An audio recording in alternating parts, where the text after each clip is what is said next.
Well, hello there, guys. I'm honored to be here today as we do our first content on this channel under the timeattack.tv name. And I'll tell you a bit more about myself in a while, but I want to welcome you because this will be the first time we'll actually be able to follow the European Time Attack Masters down at the legendary Nürburgring GP circuit. So we decided to do this. We call this a vodcast. We do them live. So let me tell you right away that I am one of the founders and the promoter of the Scandinavian Time Attack Championship, which was until very recently the Swedish Time Attack Championship. So it is a very big change we are doing. We are lifting this up to the Scandinavian stage because I will also tell you why. We have so much interest from Finland and other neighboring countries. But today we are doing this under the timeattack.tv name. So we follow our friends and our esteemed partners doing a really nice thing for the whole time attack community in Europe in the European Time Attack Masters race at Nürburgring GP. So I'll introduce you to my sidekick because I am. You may not believe me when I say this, but this is not my office. Actually, this image is not real. I know it's a shock. But one person that is real and who is really down at the Nürburgring GP is my fellow esteemed and quite handsome for his age also colleague Tommi Asikainen of the Audi R8 one-on-one team and also of Ratanen Motorsports, and also most importantly the promoter and probably the one who has changed the course of history in time attack in Finland in creating the King of Finland event, which will be the first time ever next year. Welcome, Tommy. Hello. Thank you, Mika, for introducing me so quite well. You get me impressed every time. Yeah, But I'm yeah, giving you such a hard time and ribbing you all the time when we're off the camera, on the camera. I wanted people believe I treat you nicely. So, I really welcome, man. that's true. We're gonna be serious. This will be such a good time. And Yeah. please tell us where you are. I can see you in the background. It's like I feel the motorsports vibes are coming through the screens right now. Yeah, so I'm actually here in Germany at the European Time Attack Masters now, and we have a full paddock of cars, and you can, for real, smell the tires, burnt fuel, brakes, everything, and it's all the time happening something here. It's been already busy morning. Uh, Weather's been a bit off, but now it seems that it's getting clear, and hopefully at the afternoon we might see laps on the dry slicks, but we'll see how the day goes. It will be, for sure, as you said, fun day today. I'll be doing here a live with my colleague from Germany, and then we are just finalizing some setup here. So meanwhile, you might Mika, introduce others and tell about this event for our viewers. We will get right back to you in a moment. Yeah, sure. You take care. Thank you, Tommy, and thank you. What's your name, teammates? Sorry, your coworker's name. My name is Max. Yes, me and Max. Max are here. Guten Tag. He's As you German, hear, right? Mika is trying to do his best with He's German, German right? things. Yeah. Yeah. All right. I'll see you in a few minutes. Take care, guys. Thank you. Right. So that was our reporter, Tommy. And we have someone else with us as well. I'm not sure. We're going to ask Robert. Would you like to jump in just for 1 minute and then say hello? Are you okay with that? If you unmute yourself. Yeah. Okay. So let's introduce our German. So hi, Mika. Actually, I tried to get the technical problems done because I can't hear you at the moment. Give me 1 second. I will switch my phone and try to get into to get proper informations. Cool. So Okay. give me So one kick, second. I will kick be him back in a out minute. right now, David. Kick him out because that is Robert Bruckner, and he is a part of the German Time Attack Masters organization. And I will also take the opportunity to say that this event was founded by and is run in its physical form by the German time attack organizers, and these are OGs in the game. I mean, Marco Thielmann, who is the founder, and he has founded also other events like Reisbrennen, which is like one of the biggest Japanese car culture events in all of Europe. He has founded also the German Time Attack Masters, and he did also this. And we jumped aboard this cooperation with him back in 2019, which is actually going to be a very nice thing because we have a really, really nice documentary that we shot and did for English viewers in 2019 that I don't think many people have seen, which just sums up brilliantly what a magnificent pilgrimage this is. To go down to the Nürburgring as us time attack geeks, to go down there and do our thing on the Nürburgring GP circuit, and we'll get to that. We'll show you a track overlay and do, for those who might not be 100% into this whole thing of, okay, you're at Nürburgring, so does that mean you're going around the Nordschleife or you're going to the GP? What is the GP? We'll show you an overlay of that. But it's the German time attack, and most specifically Marco Thielmann, who has founded the event, is the father of the event, and we support him from the Scandinavian side of things 100%. So Robert will probably tell us more about that and the history, and we hope to hear more about like the German cars, and we'll see some of the European cars here. And more specifically, we will also follow Team Scandinavia, which this year has 3 participants in it. A bit of an off year for the Scandinavians, I think. It's been a bit of an off year for the past 2 years, actually, because I mean, if you own anything today that we're paying interest rate at, you've been really screwed in the ASS for a while. I'm not sure it's like that in all of Europe and the world, but right now it's been like really bad financial times. So there are fewer competitors, but there's a lot of enthusiasts still working on their cars. So we have great hope that next year many will bring out the cars that they have like maybe rested a year or maybe even 2 years to smash the tracks for next year.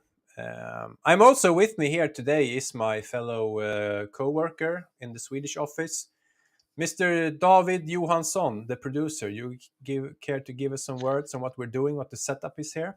Hello, everybody. Well, we have a schedule that we're gonna work through. Gonna show you some videos and stuff from the track and such things. Gonna have interviews with drivers and get to know them a little bit better.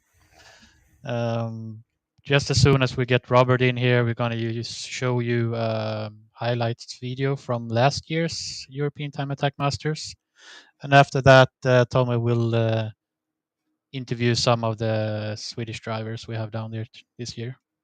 Cool. And after that, we'll actually hear more from Robert about what the setup is, because all the time attack championships around the world, this is like something that a little part of me who has been in the game since 28, but since a championship in 2012 when we started the Swedish time attack championship, that you wish that there was the same rule book everywhere. But unfortunately, that's not the case. So with so many different vehicles, every country having its own culture, everyone has their own rules. And we are going to hear from Robert, who is also one of the chief inspectors of the vehicles and also of the rule books, how the rules work at this event.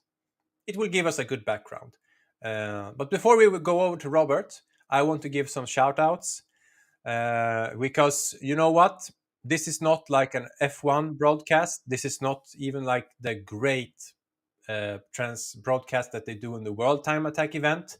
So shout out to the World Time Attack. They are the Super Bowl of what we do, and there is no number 2, there is no number 4 or 5.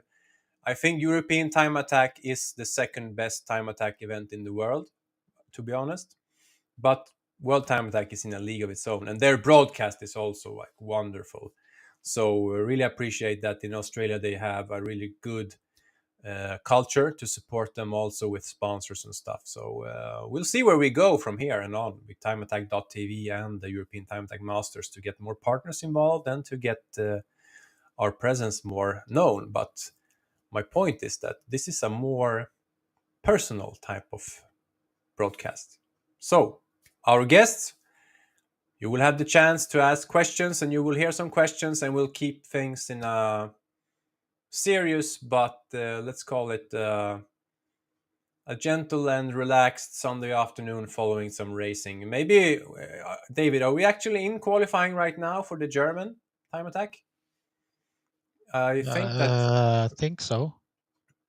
I don't know if the viewers can hear you. I think you're muted, but I think that the German time attack is doing the qualifying now. So maybe we can get just the live timing so that people know that there is actually a time attack race going on right now, and we'll try and keep an eye on that, of course, because part of this vodcast is just to see what's going on the track. I can also see that Tommy is busy in the pit area, and that now you can see here how the qualifying works and on different classes. It's going to be a bit puzzling here in the start, but right now the Germans are out and they have their German championship round going on. And they will also partake in the European, which have their own qualifying round. But yeah, again, this is going to be much more relaxed. Everyone is welcome here. Everyone is welcome to put their questions in the chat. So a bit of shout outs to people here. We got Dark Flame 45. What a curious nickname. Hope you're having a good time, buddy. Your nickname sounds a bit on the complicated side, but good to see you here. Fritte is here. Fritte is one of he is our race control. He's our, what's it called? He's the chief of race control in the Scandinavian time attack. So he's here. Roland Nilsson is here. Christopher Rask, the GOAT, Honda Civic GOAT from Finland. Erik Andersson is here. Nilo Norpa, sounds very Finnish. He's here. Henrik Ryberg, he's here. He says in Swedish he's had some coffee and now he's going to watch. And he says, very, very sad. I can see the tears in this post that he was not driving this year because he broke his pistons. And yes, let's give Henrik some sympathy because he has a really awesome BMW Z4 with an M3 engine, I believe. Not sure. It's an M3 engine these days. And he keeps breaking pistons, and I hope he stops soon. Fritte also has a comment. It would be fun to go down and see how their organization and race control works. And maybe we will actually see some of that talking to Robert. Because he is close to the race control and he will give us a lot of inside info from the track. And I've been there. It's really, really cool that they have so much surveillance and tech on the track that makes all other tracks in Sweden look like it's some go-kart in the bush. Shugan is here. Erik, welcome. Lily Schmidt is here. Who can I look the race live? Yes, Lily, the link for the...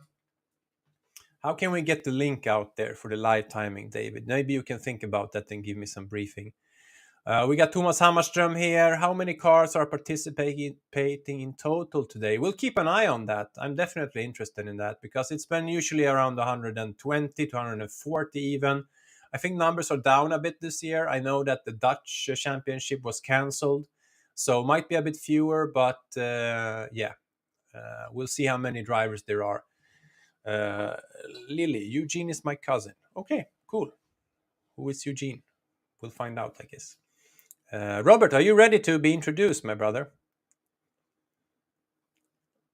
Robert, do you think we can get Robert here in the image? David? Hello, Robert. Nice to have you aboard. Tell us a bit about yourself. I still can't hear what Mika is saying. No, he can't hear me. So I think we got a problem. I'm frozen. Okay, so Robert can't hear me. Yeah, what should I say? But I can't hear. Bad connection. Maybe I'm frozen. I'm not sure. I tried the whole time. So maybe I will join Tommy later to give information, but I can't hear any questions from you. So we had maybe bad connections or the phones. I tried 2 phones already. I don't know if you still can see me. My screen is frozen, so I can see my eyes here, and it's like cut like this. So you can send the question in the chat, maybe, if you can hear me. I saw your head is moving, like. So when you send the question in the chat, I can try to answer them. But yeah, I don't know if you can see me or just my upper head. So the picture is live, but shit. You see, I'm trying to communicate. Okay, I will check but here in the chat. Is the question from you? So yeah, all right, we try and squeeze Robert in there. We have some technical issues here, but we'll figure them out. Don't worry about that. Oh, we have Sami Sivonen in the house. Hi, very typical Finnish thing to write in the chat. Hi, with small letters. Robin Antonsson, the owner of the Phantom Supra, if you remember that car. Next year, we're going to go there, a big gang from Scandinavia, and for sure, yeah. We actually already have a date for next year. So it's 12th October. That's a really nice date, though. Very early autumn date. I don't know. Should we bring in Tommy, or do we want to show the video first? I think Tommy looks ready. Tommy, you want to report something from the pit area, my buddy? Oh, we can't hear him. God damn it. No sound, bro. They were struggling with that setup before, but nope. No sound. No sound. Sorry. Didn't work out. Maybe you need to fire Max or something. He seemed like such a nice guy, but if you can't get the sound to work, then it's like this. There's this American presidential candidate who used to say, "You're fired," and maybe that's going to happen to Max now if you can't get the sound to work. But okay, let's go. Let's go to the video. These are some amazing highlights done by the German Time Attack Masters from last year's European Time Attack Championship. It's a really good atmosphere piece, which summarizes the event quite well. So let's roll it, David, and I'll have a little break.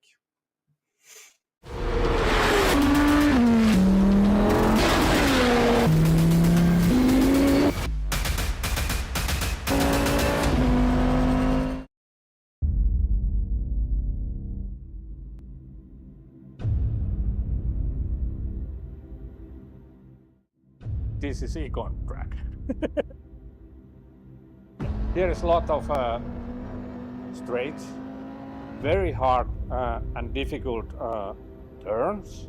That mean weak are lots of downforce. Das Besondere am Nürburgring ist, dass man nach der nächsten Kurve selbst auf der Grand Prix-Strecke nicht weiß, wie das Wetter da sein wird oder wie die Straßenverhältnisse da sein werden. Wir haben hier richtig Steigungen, das Schuhmacher ist, das geht verdammt steil hoch.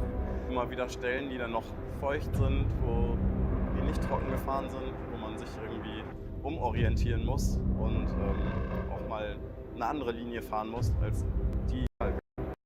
Das macht die Strecke einzigartig einfach.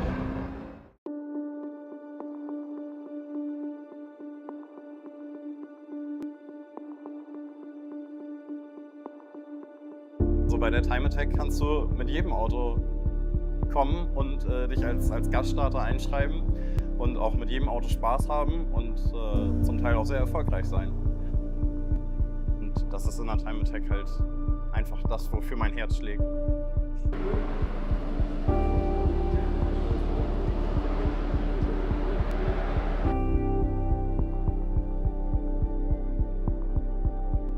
When I go to car, I relax.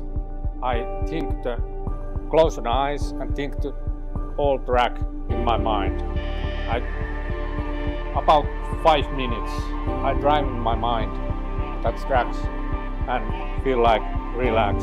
And then the Mikko say, now, then come adrenaline and wow, now I do it.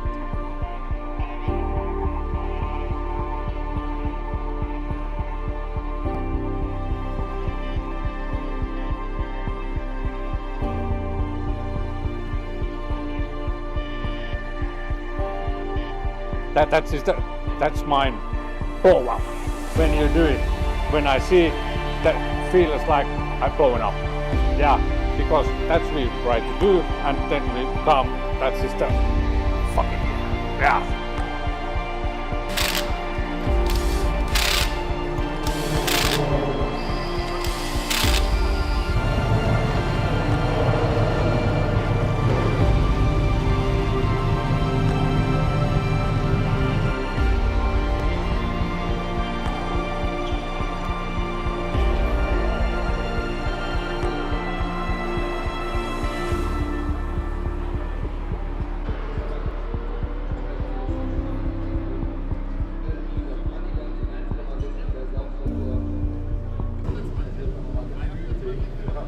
Und dann gehst du ins Auto, da geht die Autotür zu und dann hast du plötzlich Ruhe. Und das ist dann Entspannung und Genießen.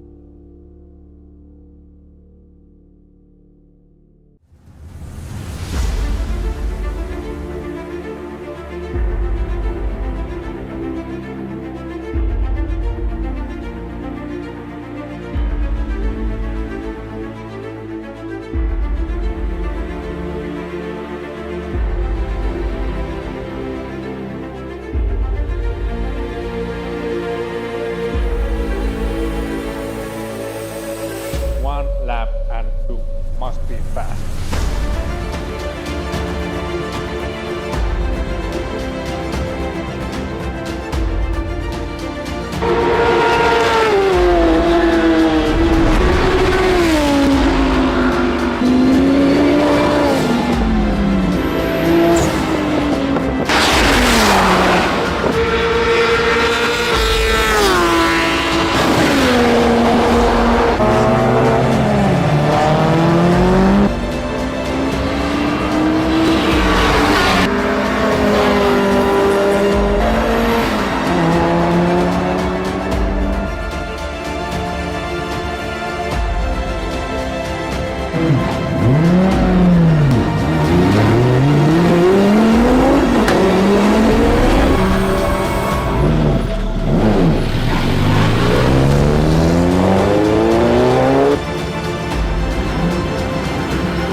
Minuten 41,756. Riesenapplaus für die Gewinner der Klasse Pro. The final time, and this is a fast time by a slippy track.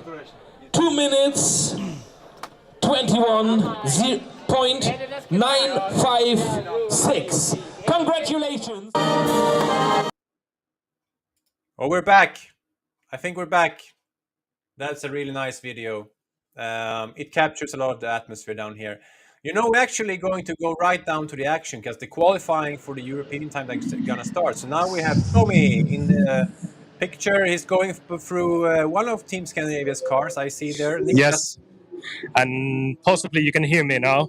Yes, finally. Max is not fired. Yes, Max did great. But we have here one of the Swedish drivers, Tony Johansson. He's preparing himself to head out with the BMW. As you can see, he still has the cool Continental livery in the car. And actually, if I remember right, he won last year. Can you confirm that, Mika? He has European gold under his belt. I don't remember if it was last year or the other year before, but he has some championships under his belt, and he has championships under his belt in Sweden. And what's really admirable about this, because usually motorsport, you know, when you are sponsored by someone, it means that you got a bag of money from them, and then you are very happy to show it. But Continental is actually a very high performance street tire that is designed very close to the level of semi-slicks. And Tony is actually running the Continental Sport Contact 7, I believe it's called, on his car today. Yes. So we'll see how he does it with a tire that is actually below spec. Because in Sweden, if you have a street tire, then you can run in certain classes, you can have a certain power. but in Germany it like, doesn't matter. So he's still doing it, and he's doing anything he can to promote how good that Sport Contact 7 tire is. So maybe you can actually find, there's a guy in glasses, he probably has Continental clothes on him, and we can grill him about the tire, because for me it's a cool feature. I mean, I'm a Yokohama guy myself. We have gotten so much support from Yokohama over the years, and they have the magnificent 052 tires, but this tire is at the same level, except it doesn't have the same endurance. So it would be nice to hear more from them. I don't think you should bother him maybe right now, but Yeah, at the moment we leave him alone because he's going out to the track. This is not the best time for the have interview with the drivers. You know, you want to focus on your own session, and now it's the time to do it. So it's not the time for us to have interview with Tony. Let's just have his moment there. We could maybe continue from here. I see that Patrick Muller actually just came in for the paddock, and we have a second Swedish car coming in from the track. Sakalo Tadeusz rolling in with the Mazda MX-5. I believe if we look at the schedule, I think one important thing to explain right now is that in the European Time Attack there is one qualifying session. Yes. One qualifying session to get to the Superlaps. It's a hassle. If your car doesn't work for the qualifying session, you're done. Yeah, you are out of the competition. Yes. But now Tony is preparing to leave. What's the atmosphere like there? Can you see how many cars there are? You've been there last year as well, Tommy. What can you tell us around, about? if we turn the camera, we can see the paddock is quite full all the way to the other end. You can show the picture to the other way. And at the spot, it's not the best view, but I would say 26, 28 garages full of cars this year. And counting all of those, I would say we have over 80 cars running the competition today. And besides that, we have drift cars going on the other side, and then we have the show and shine and all the others. So quite a lot of cars today here. And weather is actually getting clear. It looks like it could even crack up. You said that in English? It looks like the sun could crack through the clouds here. Yeah. In a way. Then we have another Swedish car here that you might be interested to see. This year, we didn't see Niklas so much in Sweden, but they have arrived to Germany with the Porsche. And I can see that there's clear few aerodynamic upgrades on the car. The wings must be new. Yeah, can we get some close-ups? Because those are, I think they're called Dundee Motorsports. There's some very nice, expensive parts that makes a really quick car even quicker. Yes. And Niklas is today running Michelin tires here. I see that. Is he doing the Cup 2R? Or the Cup 2 or Cup 2Rs? Cup 2Rs. Yeah, okay. And actually quite heavy tires at the rear. 325, 30, 21. So I think that is specific side. He's doing the pulling all stops setup, I think. Yeah. But anyway, all the ways this car is looking neat. And Niklas said that it's been a good day so far. I would like to have an interview with him some moment. But I see that we have some of the Continental people there trying to get into our live. Maybe we'll catch them now and have short words with them. So just to make our viewers here aware, Niklas is running in what's called the supercar class. So Niklas is there, we'll see what competitors he has, and we're hoping that we have, I think, all the gold in this class for the last few years. And then I think that Tony is running in club 4-wheel drive. Am I correct? Tommy? Yes. So, who is this guy? Who is that guy? Would you like to tell us, who are you? Hi, I'm Philip Mandetsky. So I had been the product manager from Continental for the Sport Contact 7 So the tire we are currently rolling on the car of Tony. So and I'm just here for the support and yeah. So he's the father of the tire, right? Yes, if I understood right. You have made the tire that he is running here today. Yeah, I was just part of the bigger group for sure who did it. But yes, then I was, we were thinking about the design and the requirement book and how that needs to come together and sizes. And so it's really cool to see it here in real life and also see Tony here driving and kind of also successfully. So this is, which makes me also personally really proud that, all the thoughts, everything came together and quite well. So I'm happy. Bro, man, you need to give this guy like a hug or a pat on the back, because he's doing what companies should be doing to develop products for time attack and motorsports and sell them to street cars. Yes, amazing work from Continental doing this kind of way that they do new products, develop them, and then try them actually at the track and have these drivers from here using those tires. And yeah, well, how did you end up doing actually that? You bring the tires to Tony to test in time attack. Did you know about the sport before? So I think this was more the part of Andreas. I think they know each other more or less privately, and then that full story grew. And then we got to know Andreas in the market. So, and since we are then also advertising the product, we are also testing the product.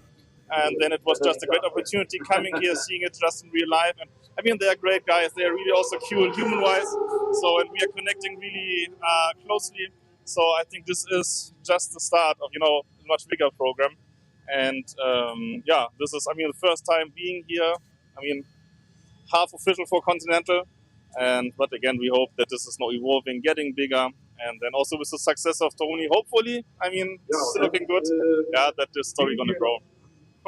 Tommy, can you ask him something? Can you ask him if they are actually encouraged by that, if they compete against, like, for example, the Yokohama tire, and they have success and they have good competition, isn't that something that encourages and actually accelerates the development for everyone involved? And if they likes that sort of competition, and if they are happy about it.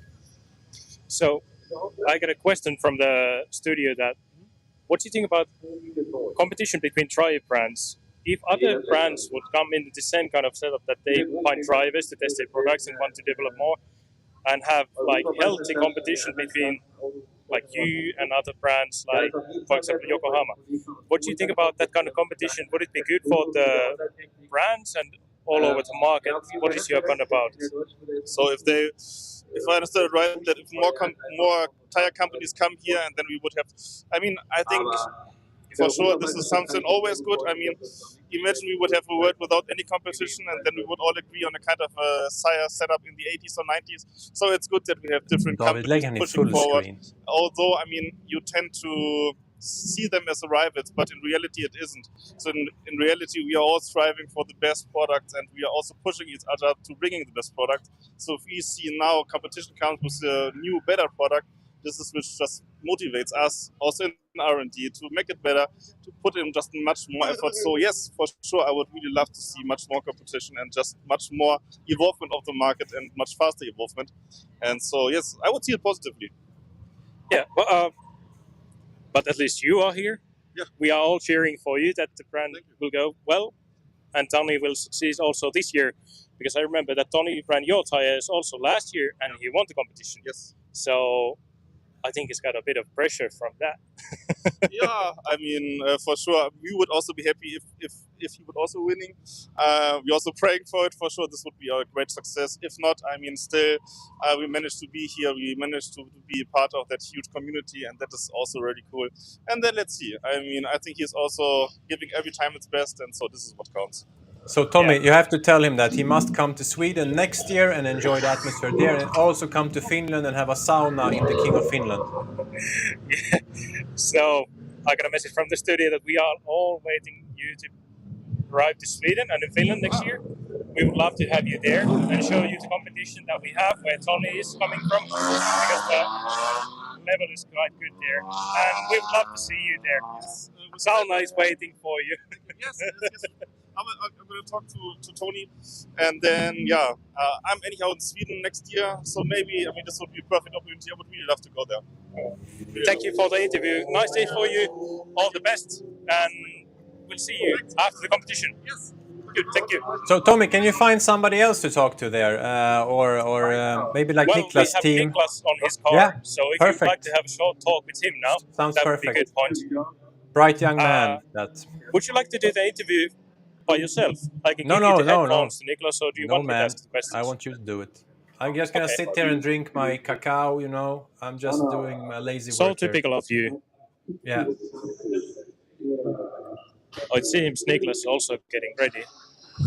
But maybe we could have Can few you words ask in chat. Max to use the phone in horizontal style, not vertical? Or he's fired. Oh shit! Now it's.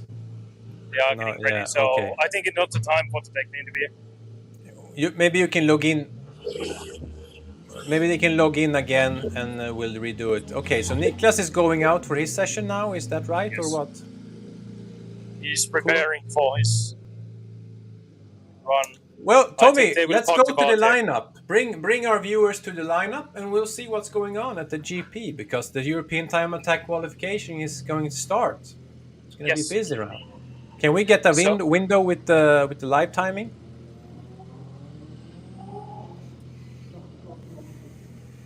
We can also have the opportunity to have some shout-outs in the chat. We have Juha Antila here saying hello, and we have Vadim, Eugene, Tom, nummer 1.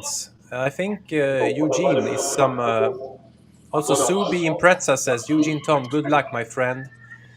Nilo Norpa says, great video. But I think that right now Eugene Tom is like the #1 rated guy in our chat. So good luck to him. It's good that you brought your crew to our chat. Welcome, guys. It's nice to have you here. So we have the live timing right now, and we'll see Tommy, and hopefully we can bounce around interviews. And we'll see if we can maybe sort out that maybe you, Max and Tommy, can rejoin the broadcast in horizontal mode. Because right now it's like it's wrong. It's the wrong angle. You have to put it back in vertical. Put it back to vertical, and we'll have it. Thank you. But then you have to rejoin us and do it in horizontal, and I think we'll be fine. But right now, Tommy, tell us what we are doing at. So, I'm here. No, actually, we have some results here. This is from the international qualification. We actually have Tommy on top. Is that right? Yes, it seems so. From the whole session. This is lap timing from the whole session? The first qualification is going on at the track, and Niklas is waiting for the second session, which is starting after this. At the moment, we can see the paddock line is quite clear. We don't have any cars here yet because the first session just started. You have 14 cars out on the track right now in mixed classes. David, can you help us to understand this, what we're seeing, so we can explain to the audience? So we have different classes out on the track, and I would really love to, but we can't have Robert Bruckner with us to explain all the classes. But I think you can see here, we have a Club 4-wheel drive. That's the class we are following here in Sweden. And right now, Tony is comfortably leading that class. And maybe that is their personal best before, or maybe that is their warm-up laps. Still trying to figure things out here. The qualification goes so they all go out at the track.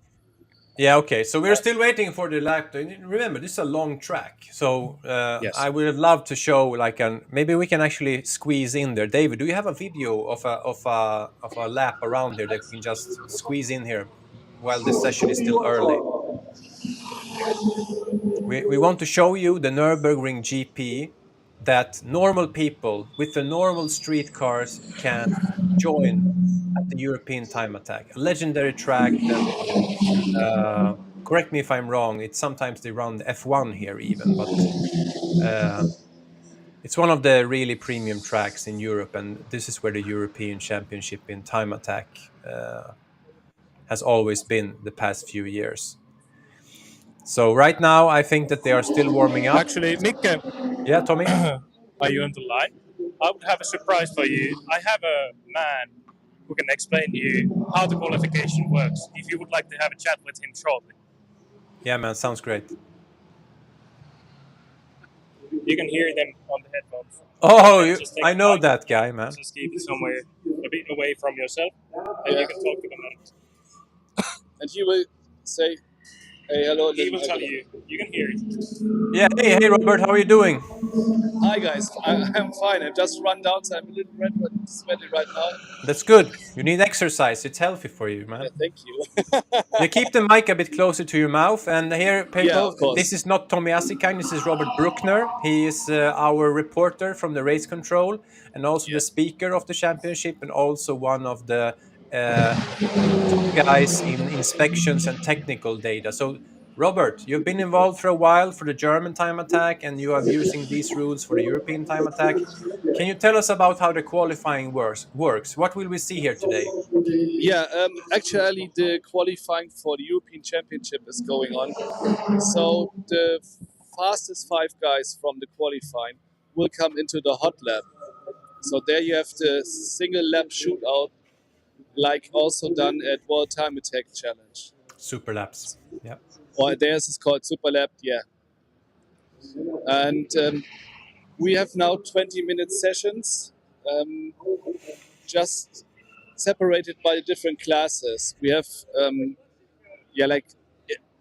what is it? First entry classes, pocket rockets, and the club class, and then we got the faster and more aerodynamical changed cars, like the pro class, and then as well extreme, and also the superlight and full tube chassis. Robert, did you provide us any videos or images? Because maybe we'll just take our time here because each lap here takes 2 minutes. So maybe we have actually the opportunity now to explain each of the classes here. David, do we have some data for that? To send 22 videos where I took video images of every single class. So I hope I could send it to you. And David got some footage. I don't think he got it, but let's start from the bottom. Where do we start in European time attack in a class here? Follow me. Yes, sir. So here we got a perfect example for a club class car. So we also in Germany call it Evo class. So you have your track tool. Everything is basically stock. You have stock wheel arches, maximum all-wheel drive wheel size is 265 millimeters. So quite wide anyway, I would say. Yeah, of course. But it was a hard fight between the Evos and the Subarus because you cannot fit a 265 millimeter tire on an GC chassis Subaru. When you look on this side, you have a two-wheel drive club car, and they can use 295 millimeter wide tires. Max, can you go around that car? Is that a Z3M Coupe? Yeah. Wow, I love those cars. Who doesn't, man? It's hate or love in Germany. So Robert, tell Max to go around the car and film it because it's such a beautiful car. Can you just walk around and... While you speak, he can just film the car. Yeah, it doesn't matter. Just try and inform him of the that. Germans hate or love those coupes. That's the problem.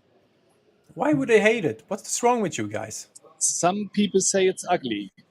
What the fuck? Ferrari is doing cars that look like these now, 15, 20 years later. What the fuck? Yeah. But I have to correct myself. It's not a club car because when you're at stuff like splitters, carnards, big wings on the rear end, you have to go in the pro class. Okay. So in the pro class, you're allowed to make the car 75 millimeters wider than original.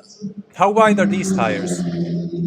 I think it's 295. Yeah, okay, cool. Oh, it's a perfect to explain the steps. So is this the next class after the club class? Yeah, this is the next step you go. The better example will be right here.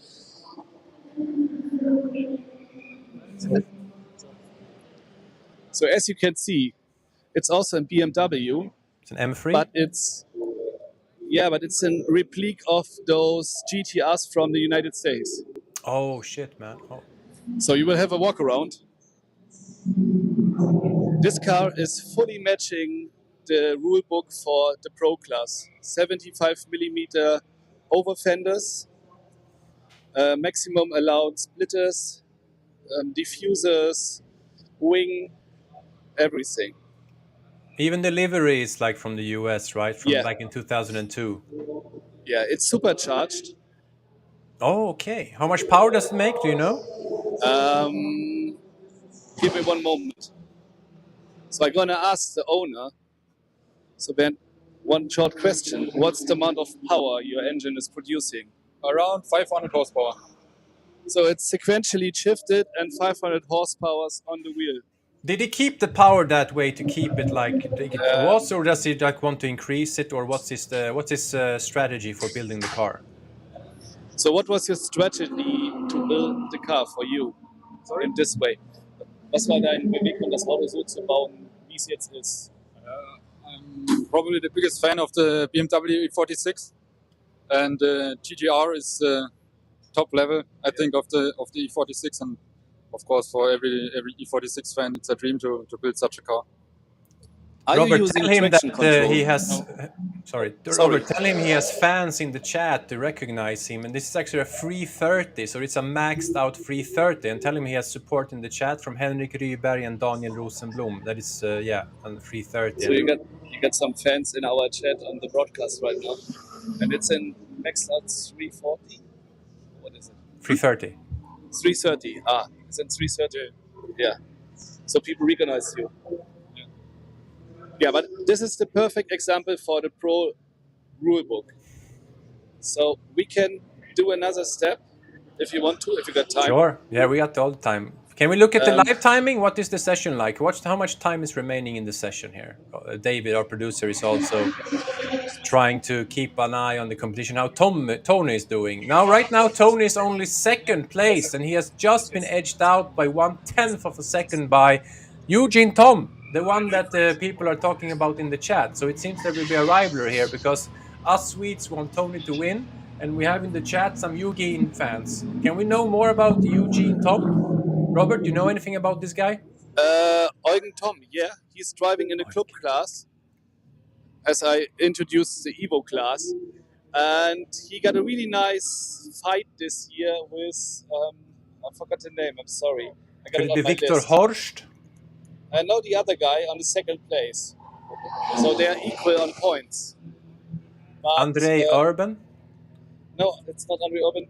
The contender's not driving here today because he got technical failure. But they are even on points. So that would be the massive fight today. But yeah, unfortunately the car broke. Okay. But on the last event, they have been fighting with not a tenth of a second, a hundredth of a second. So it's super, super nice to watch those two guys battling out between qualifying and hot lap. That's the best thing about Time Attack, even if it's about a battle about first and second place, but even if you find someone to battle about between 10th and 9th place, if you have someone to fight against, you're going to have a great time. You actually maybe meet a new best friend. Because it's always nice to beat your best friends, right? Of course. So, back to the classes. Yeah, sir. Cup is clear, Pro is clear. We got another one, it's called Extreme.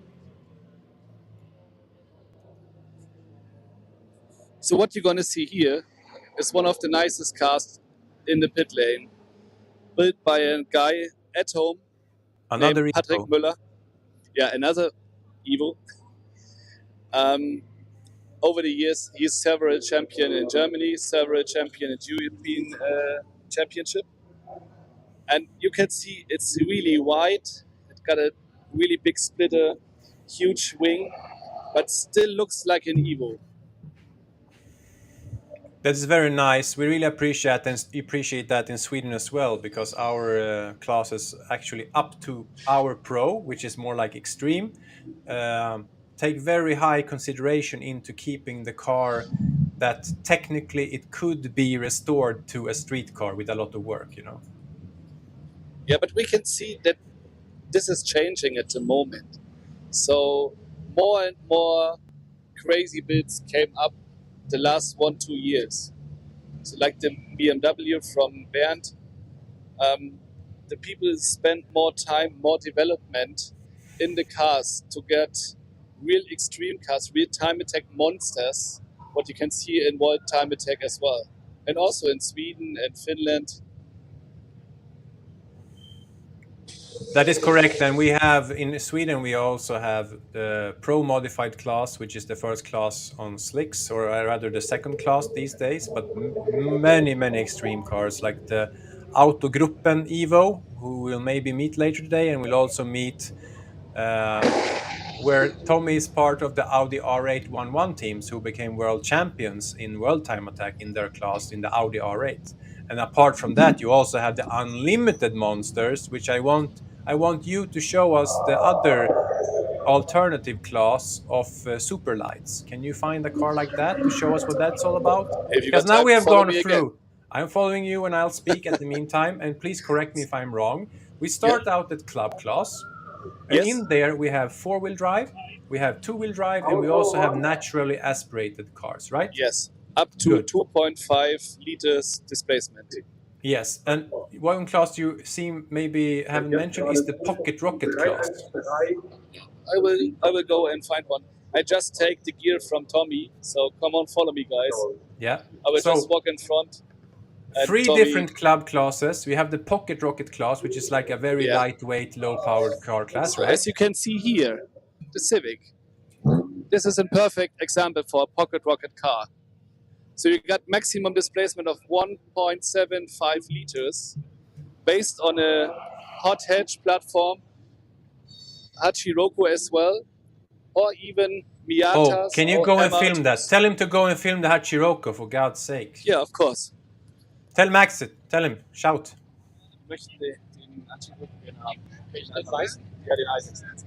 This is a very rare old Japanese car. It's like an old Corolla that was only sold. Parts of Europe had some of them. Now this is like JDM royalty. Is this a left-hand or a right-hand drive car? It's a left-hand. It's a European version left-hand. Yes, so you know people are killing for these cars right now. So nice to see them being raced here now. So nice in the pocket rocket class. I will show another one. My favorite AEs or the Hachiroku. It's over here from Switzerland.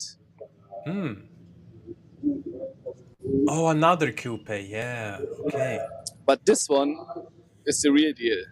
It's a former hill climb race car from Switzerland, sequential shifted, 1.6 liter, 220 horsepower.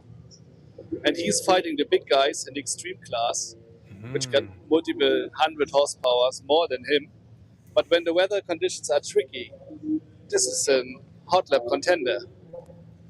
That's also so nice in Time Attack that you can have different cars that are differently successful in different conditions and different tracks, right? Yes. And we got another good example directly behind the car. It's in Peugeot 306 TCR. What? GTR? TCR. TCR. Oh, yeah. Okay. So Max will come around now. And you remember the Evo from Patrick Müller from Switzerland I showed you 5 minutes ago. All right. So it's a touring car championship. Yeah, but this car... Ask Max to go around it. Ask him to move around. Of course, Max will go around. The impressive part is the Peugeot is just 2.5 to 3 seconds slower than a 700 horsepower Time Attack Evo. It's impressive. It's so nice also to see, like, again, I'm sorry to say all these nice things about Time Attack, call me biased, but that you see really well set up race cars handle these more raw garage built tuning cars. That's like, for me at least, part of the drug and diversity of Time Attack. That's the spirit of Time Attack. 100%. So another interesting one. Max, come quick. The red, black and white Paseo coming out. Nobody is racing a shitbox like this. Paseo, holy shit. I remember one person asking about them, and they are like maybe a few in Sweden. Yeah, that's a really rare Japanese car, yeah. So this guy is really nuts. He builds his own carbon fiber body kit. He developed the 20 valve engine For with a Paseo? For a Paseo. What the hell? He is not using the 16 valve engine. Everybody used 16 valves. He said, no, I want to go the 20 valves. He has his own self-made stroker kit for the engine, maxing out a 1.75 liter displacement of the pocket rocket class. That's like, that's where if I would be a doctor, and I'm not, but if I would be a doctor, I would ask, what's wrong with people building such extremely specific cars for time attack? It's like, it's not practical. It's maybe not the fastest, but it seems like it's just so much love and passion for maybe the car you even like sort of grew up with sometimes, right? Yeah, that's passion. That's the only thing matters. When you're passionate about your car or your brand, then you put everything in. So I just want to show one last car. Are we getting sun also, Robert? Is that the sun coming out? Can Max film the sky? Yeah. Can you show the nice weather on the Nürburgring? Woo! Of course, we have, like often, we have good weather conditions on the European Championship. Just last year was a little rainy. Last year. Max, follow me. One last car, because I really have to go back in the speaker booth. You do that and you let Tommy take over. But we have gone over all the classes except for the Super Lights class remains, right? Yes. Super Lights, one special car is missing.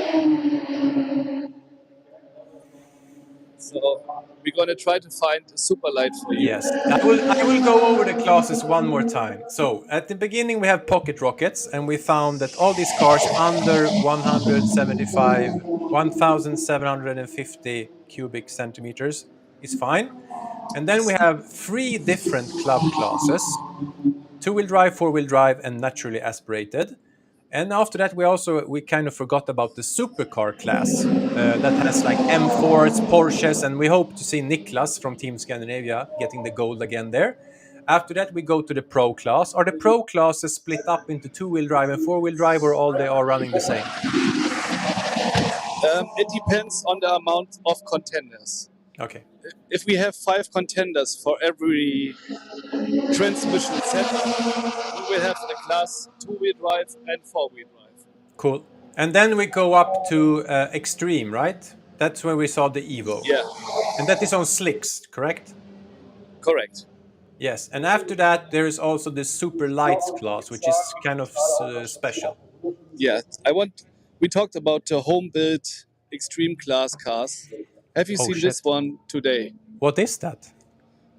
It was in Lotus, I think Exige. Oh yeah, it's written down, Exige. Can we talk to someone about it? Yeah, of course. We can talk to the driver. So please introduce yourself to the podcast. Hello, my name is Mateusz Owczynikow. I came from Poland and arrived here in the third time. First time we have no issues with our cars, and I would like to do some super laps today. The car is very good, a lot of grip. It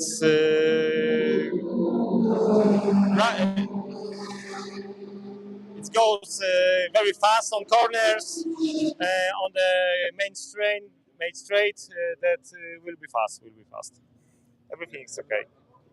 Yeah, I'm watching the car a couple of years now, and the developing is amazing. And it's real a homemade build, and it's this is the time tech spirit.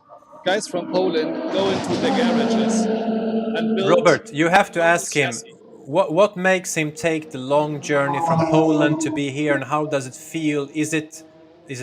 Does he feel that the atmosphere meets his expectations? What is the reason that you went from Poland to here to join the competition? Is it a special feeling for you? What's the real deep reason for you to come to Europe for the European Championship? In my opinion, it's the best track if I ever been. It's very, very fast. I really like this track, and I like the competitors who join this event, because they come from foraging countries, and they have fast cars, and I would like drive compete with them.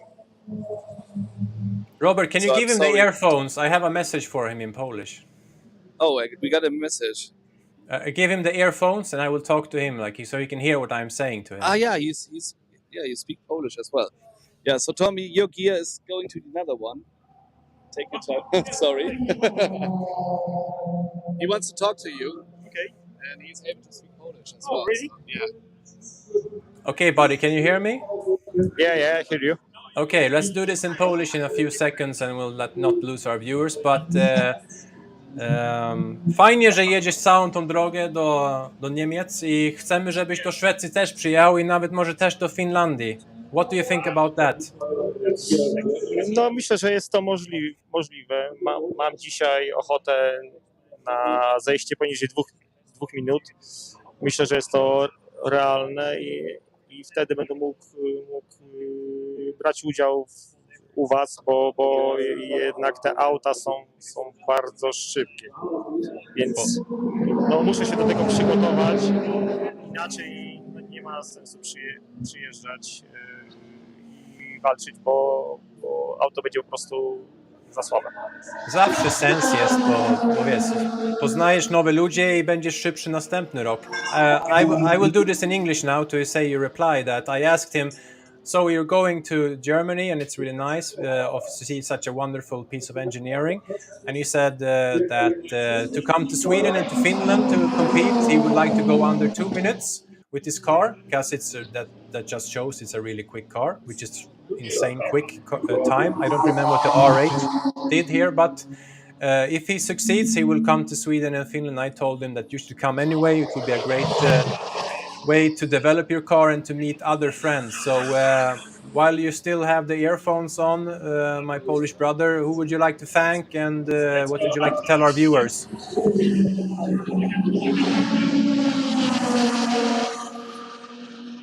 Sorry, if you wanted to thank some sponsors or whatever, you can please do that now, and to just say your goals for the day. Okej, tak, dziękuję bardzo tutaj mojej ekipie.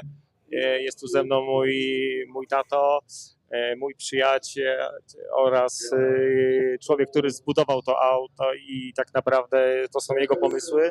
Ja jestem kierowcą, no i też chciałem podziękować firmie Ogrody oraz firmie Broma, która jakby w dużej części zasponsorowała ten wyjazd i jestem im bardzo wdzięczny. Świetnie, dziękuję bardzo i pozdrawiam. Bardzo dobrą pracę, żebyście do Polski położyli na mapie Time Attack w Europie.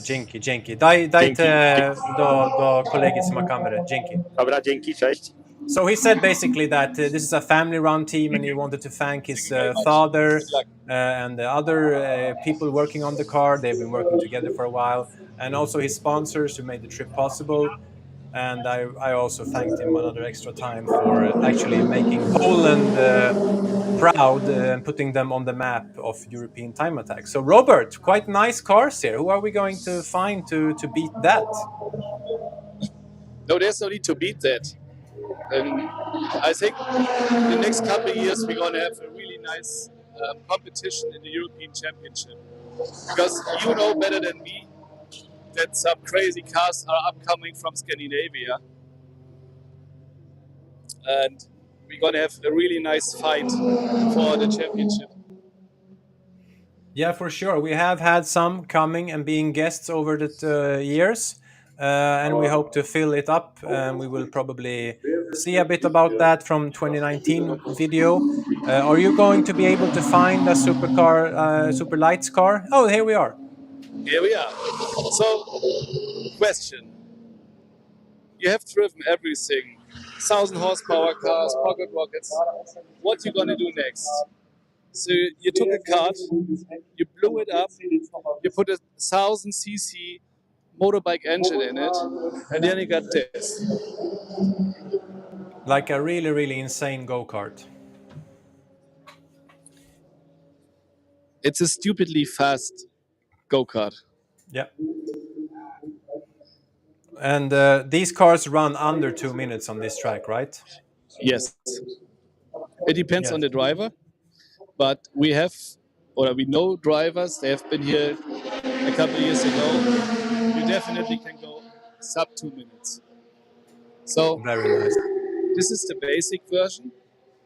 If you're a little bit more in technique, you buy a tracking looking like a BMW DTM car. A miniature DTM car. It's like the Carol S version, but not that big. It was in the laundry a bit too long, right? Yes, maybe 60 degrees. Yeah, 80 degrees probably. No, it's no. This is like actually very similar to a Solution F car that looks very similar, but it's full-sized silhouette car, which is like mid-engine and everything. So, and these are also running well under 2 minutes. I think this one not. This one is close to 2. But I will check the timing and inform you. Yes. What is the actual time of this? We need to see Eugen. Sorry, I butchered his name. I'm so sorry. Eugen. We need to see him because he has so many fans in the chat, and he is actually. Did he become P1? David, can you show us what happened in the qualifying session? Can we see where Tony ended up and what happened in the club classes and what actually happened in the qualifying session? I need to get the information because I left my speaker booth to run down to get in touch with you guys because my technique was not working there. Well, then give the maybe you say thank you so much and give Tommy the earphones, and we will leave you alone. Is that a good idea? Thank you. Yeah, I will go back to my other job. Thanks for having me there. It was a pleasure, and I will get in touch with Tommy later. You brought the son with you. Thank you, son. You're absolutely welcome. You.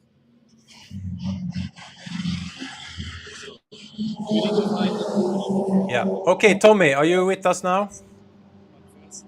Byt namnskylt på honom också. So we are seeing in the results here that Eugen Tom won the club four-wheel drive qualifying, so he will be the last running person in the Superlap finals. And Tony Johansson, the Continental car, is running second last. And then you have Victor Horst and Andre Urban and Manuel Gubler doing the supercar, the club four-wheel drive Superlap finals. That will be later in the afternoon. Maybe we can also take a look at the club two-wheel drive, and just to let people know, we also have some Germans following us here, so we can give them some of the results. Although we are focusing a bit on Team Scandinavia and just focusing on what's going on in the track and just having fun. We got in club two-wheel drive, we have P1, Dominik Sternberg. In P2, we have Marcel Bent. We have Ilyan Petrov, which I believe is a Bulgarian car. I believe we got some pictures of that recently. On fourth place, we got Leonard Bick, and the final person going to the Superlap final in Club Two-Wheel Drive is Christian Finkler. So a nice steady the starting lineup here. I wish we could know more about each car here, but yeah, we'll do what we can, and maybe let Tommy meet some people and talk to them here. So we got Club Naturally Aspirated, which is like cars that are naturally aspirated up to 2.5 liters. Did I get that right? Anybody know? David, you remember what he said? But we have anyway on it's 2.5 liters. 2.5 liters. We have on P1 Dominic Arnold, P2 Andrea Aquilino, P3 Stefan Betz, P4 Dominic Volk, and P5 Nico Hafne. Seems a lot of German names here. So we do have some international names here, like we met this Polish fellow here. We have some Swiss fellows here, and we have an Italian, I know.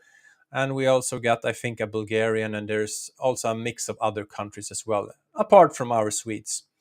We'll go and talk a bit about Pocket Rocket. We have Stefan Kruger, Daniel Schuler, Ricardo van de Beek, sounds very Dutch, Ralph Martin, and Daniel Dimitrov. So that's the lineup for Pocket Rocket. Then in Pro, how many cars did we get there? Wow, that's a really nice lineup. And, you know, I really appreciate that with Pro. Let me have the opportunity to say that. I really appreciate any car, really. Almost any car. But I especially appreciate those that stay true to what the car was from factory. And I believe that the Pro class in Germany is quite conservative in that approach. And I really like that, and I hope we will see more to explain what Robert said, that you will allow a bit wider fenders, a bit of modifications on the aerodynamics, but still pretty strict.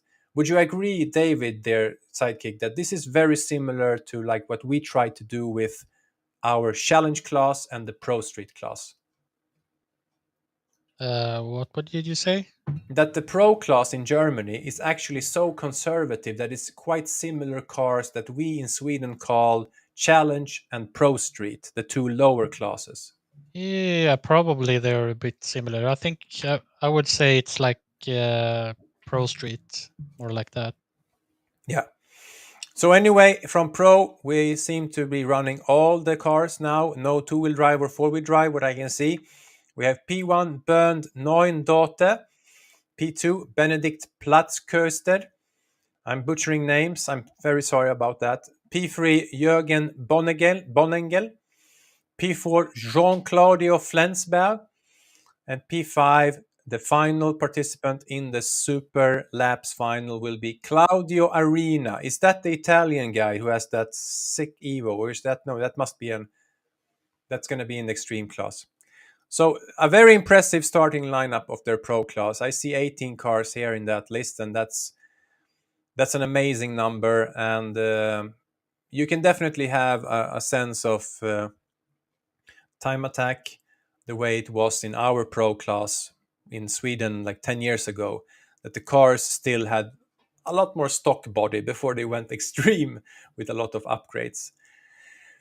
Let's take a look at Supercar, because I believe that qualifying session is over as well. We talked about Niklas Sandqvist, our Swedish great hope. How many cars are starting in Supercars, David? Can you scroll down and show us? Is it just 2 cars? Seems like it's only 2, yeah. Yeah, so a very poor turnout, but at least Niklas has some competitor. It doesn't seem like he has much of a chance, though. 2:09.5, and I know Niklas in drier condition will smash that lap time. I know it because he has done similar lap times here. Such a skilled driver and a better car this year, I believe. So let's hope that it keeps drying up and we will see some seriously impressive lap times. Because I think if Niklas is going to achieve anything, and we will soon take a break to show you the first part of the old 2019 documentary, you can remember this lap time, 2:09.5.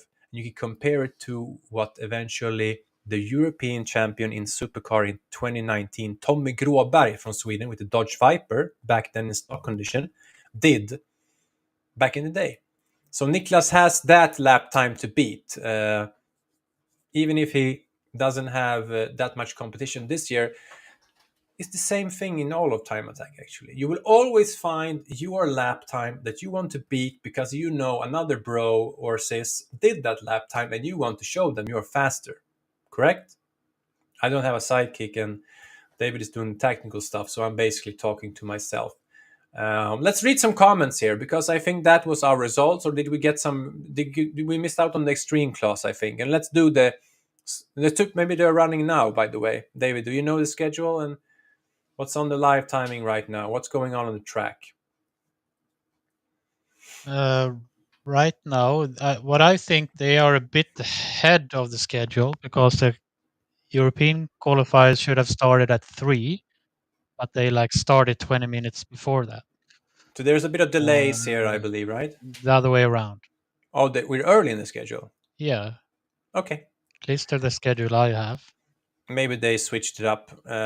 We'll try and follow the action. We have Nilo Norpa. Tommy, when will we see you driving behind the steering wheel at the Nürburgring? Yeah, I want to know that as well. What I've seen about Tommy, and I like Tommy, but he's only been talking at the Nürburgring so far. So I hear rumors about Tommy driving an EV next year. So maybe we will see him in an EV and a Tesla.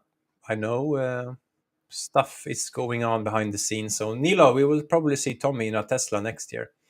Fritte, if Tommy gets to race control, that would be nice to go to race control and show that this is like next level stuff. It's like NASA technology following the action on the track. If we go there, Fritte, about your question, we will show you the setup they have there at the Nürburgring. Maybe it's actually Tommy. Are you with us there? Where are you going? Where are you at right now, bro? I'm actually here at the race control tower. Now your sound is really bad, though. My sound's bad. Mic not working. Mic not working, bro. The usual. You should fire Max, though. It's time for Max to go, man. I think we had enough of this now. Is it better? You know, I only give these ribs to people I appreciate, and I think Max is a nice guy, so I don't want to make people upset that I'm picking on Max, but this is what I do. It's how I work. I'm sorry. But this is not fixed now. No, it's no. Yeah, it's because we are here in the race control tower. I'm getting the sound from the camera, but not the mic, so it's really low. I think it's too low. You have to fix the mic first, my friend.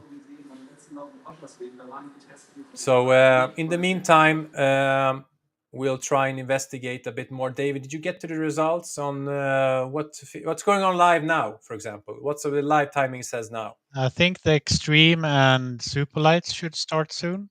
Yeah, I don't think you're in the transmission, though. I am. You are, okay. Yeah, okay, so we'll see Extreme and Super Lights soon. That's going to be interesting, and see where the benchmark is at now. I really like that. I think, am I right that Niklas is the fastest car so far? Niklas Porsche is the fastest car in all the classes right now. No, he's not. Who is the fastest? Niklas is third. Third, and which are faster? Let's investigate that. Bernd Neundorfer. It's 3 Oh, seconds. so the 330 is faster. No? No, that was another Bernd, right?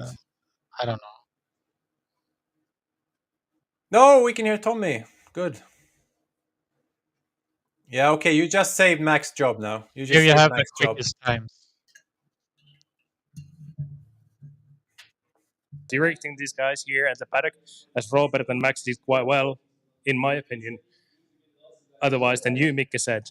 But we are here in race control tower, and as you can see, a lot of screens from all around the track.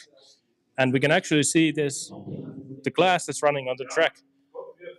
We have cars that stopped here at the track, and the camera changed its view.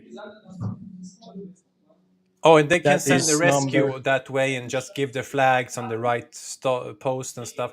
How many marshals are on the track, or are they relying on this sort of surveillance? The exact number, I don't know. But I bet they have decent amount of them. As you can see on the picture here, they still have the usual flag marshals. So, like any other track, I would say. Nice. So security is very high here. Do you know how many rescue vehicles they have and stuff like that nature? What I saw today, there was like 3 or 5 in total. So quite many. It's a big track. It's a big track. Yes. And then here we can see we have Robert and his colleague. They are giving a speech about the event, and now they are actually talking about the car that stopped at the track. And you can all hear it at the track for the audience. Unfortunately, they're in Germany, so I can understand so much about what they are talking. And here they have the live timing, and then they here have a few pictures also from the track. So, but why aren't they following our broadcast? I think Mikke, they have something to do. Okay. I disagree with that as well, but I heard some questions that when is Tommy going to be running at this track? Yes, it's true that so far I've been only making these live broadcasts here. Yeah, Mikke, why is it so that I'm always here? You can't shift the blame on me on this one. I don't think you can shift the blame on me on this one. No. Maybe you could change this. Sorry, guys, to interrupt you, but have a look. We talked about Superlap goes sub 2 minutes. Oh yeah, we have. Can we get the live timing? The Extreme Lotus. Oh, the Polish! Oh, he's coming to Sweden and Poland next year, We just have 2 a minutes, summary. 00316. That's no, really not good yet. time. Oh, he needs to go and another. I bet it's not far that they're tenths, going to stop 2 minutes on this track, which is really, really, really fast. Oh, well, that Polish MFer, he's gonna come to to Finland and to Sweden if he goes under 2 minutes. So he better do it. He better do it. We are all excited to Or see he that. and Max is fired, you know? Yes. So now we have super lights at the track and extreme cars. These are the big boys, basically. Yes. You could And say that. we didn't The meet big him. and the small. Big and the small, yes, that's right. The one who shrank in the laundry, who are really But cool also. I wouldn't say the super lights are the small guys either. They are really fast cars. Fast but small. They're still small, Yes. my friend. But Okay. you know what? We actually had. Can we get like maybe you have a banner you can prepare for Tadeo Zagallo, because it's a newly built car from Sweden and Scandinavia, and he is participating in the extreme class. Can we get him in the picture, David, please? It would be nice. Hold on. Because there is a Team Scandinavia guy here, and he is out right now. And this car, it's like still under construction, so it's like they're hoping to get a lot of technical data. They work with Link ECU. You also work with them, Tommy. So they are working mostly to get data and not really to win anything here right now, right? Yes. Basically, the car is new, and they are testing it out here. So far, they have had a bit of action with the car, but they have done pretty good. We'll see what the rest of the day will bring for them, and hopefully, I could have few words with Tadeusz actually Yes. at the paddock. There you have him. He's there in the banner. He's a good-looking Brazilian guy. So really cool. Someone from Brazil who has competed in American Time Attack, goes to Sweden, rents a car from us to participate, and then he signs up for the season, actually develops his car, and runs his Porsche Cayman he has instead. And now he is bringing the new extreme car with real CFD aerodynamics on it onto the track. So 10 out of 10 in the spirit of Time Attack and crazy ideas, I think. Yes. But now we will take a short technical break.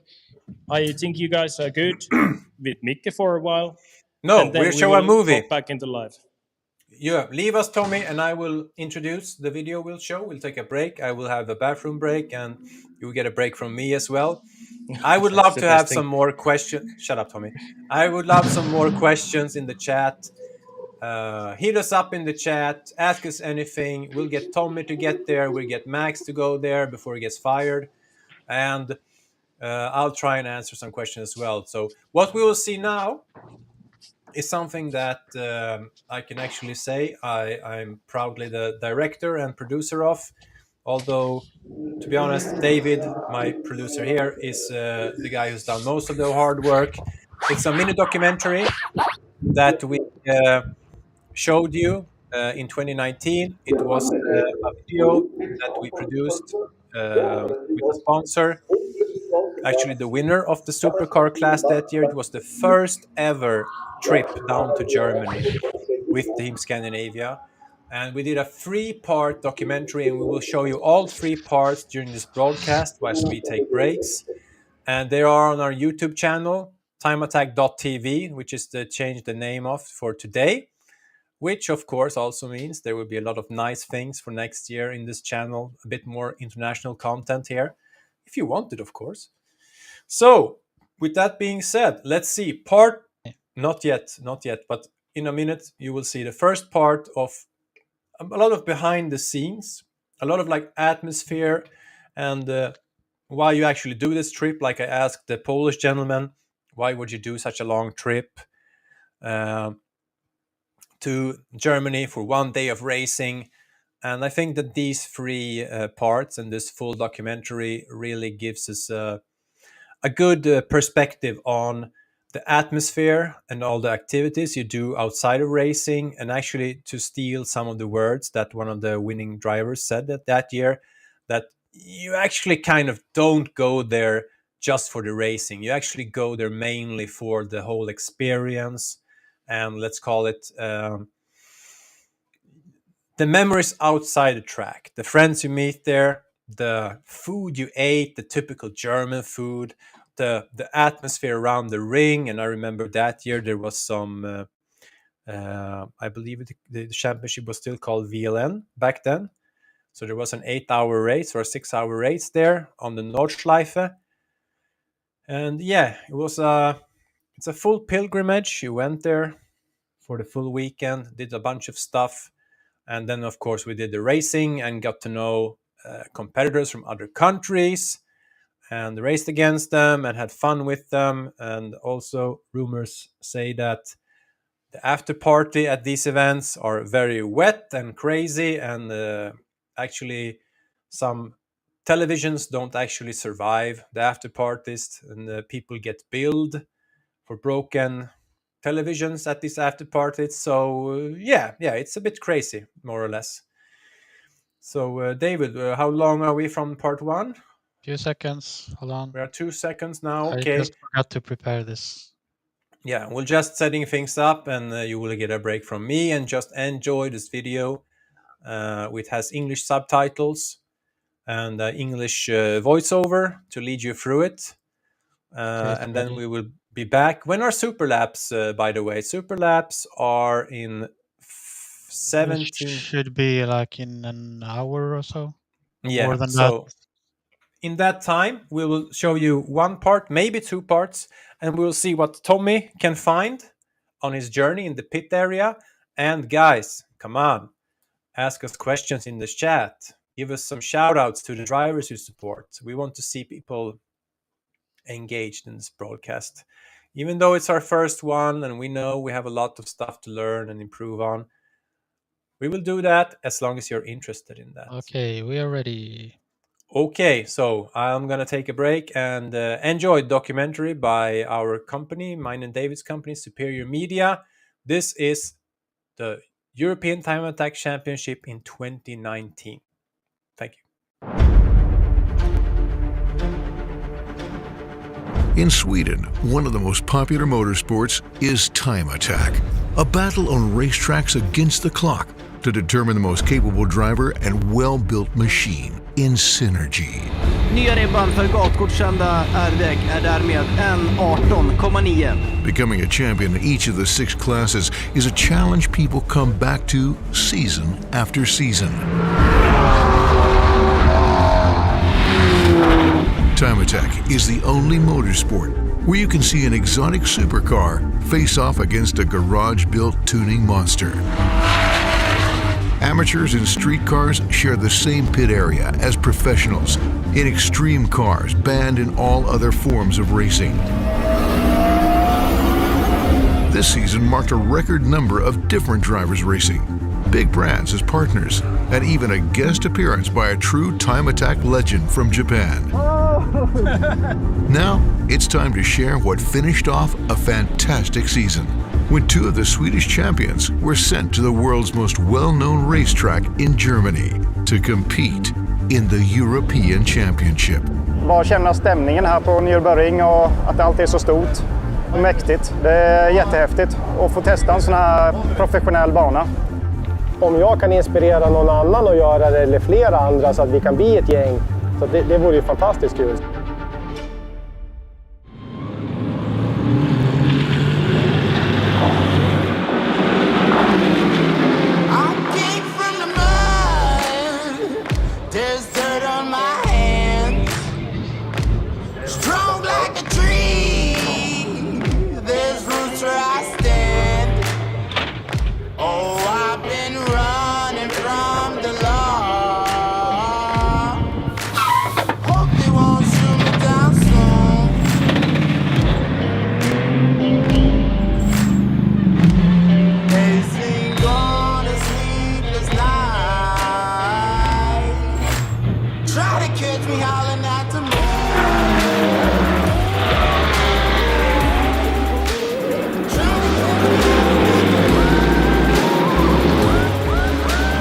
It's a sunny but cold Saturday noon at the Nürburgring Ring.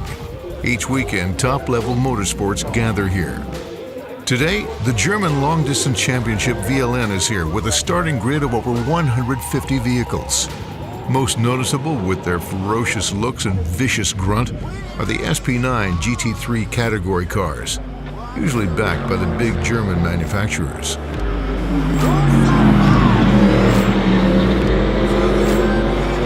Our journey starts here, in the famous Brunchen corner, where people gather to eat chips, sausages with plenty of mayo, and even more beers, to watch the sometimes crazy overtakes at breakneck speeds. The first part of the Swedish team has arrived at Nürburgring. It's Pro Street champion Tommy Grobert that leads the expedition. Being an experienced journeyman with many participations in VLN previously, this Västerås native is well at home at Nürburgring and acts as host to the rest of the team. Maten här nere är ju bra om man gillar rejäl mat med korv och kött och grejer. Men jag menar, en VLN-dag, då käkar man ju kurvurst och dricker bitburger. Det är det som gäller. Så får man en jävla massa pommes frites med majonnäs. Att man lär inte äta något mer de närmsta dagarna. Så är man ju som Michelin-gubbe nästa år.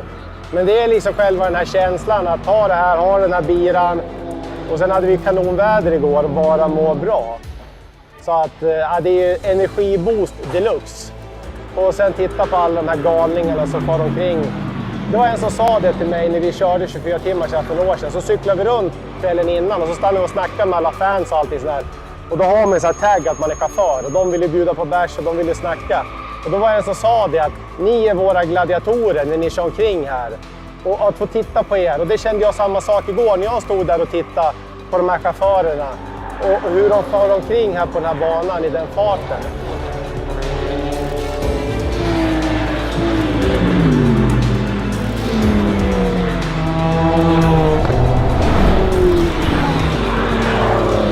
Tommy won his ultra-competitive class this season in Sweden with a hand-picked weapon imported specifically for his first true season in Time Attack, a 650 horsepower Dodge Viper ACR.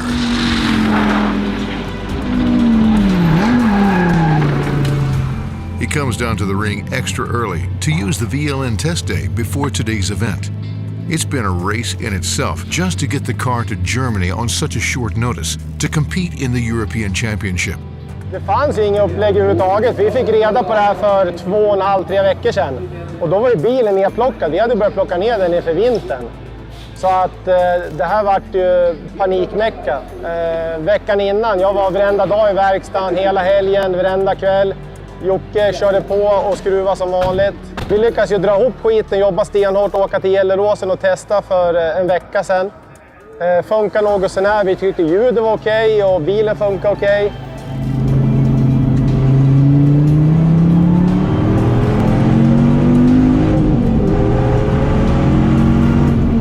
The test run like clockwork.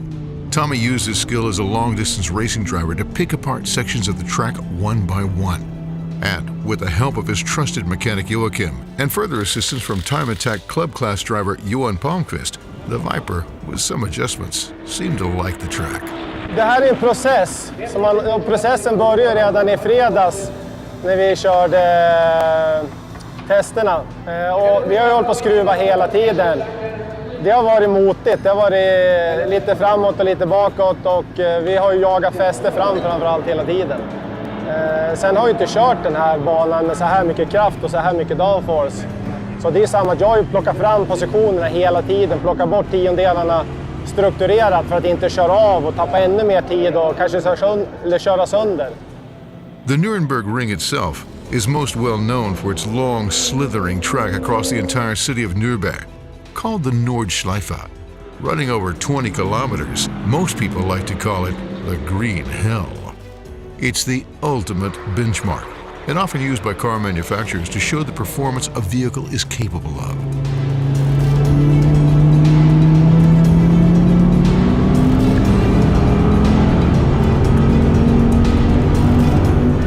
Tommy had just enough time to get back to his roots and ended his test day with 2 hot laps around this inferno of high-speed turns and technical challenges for both car and driver.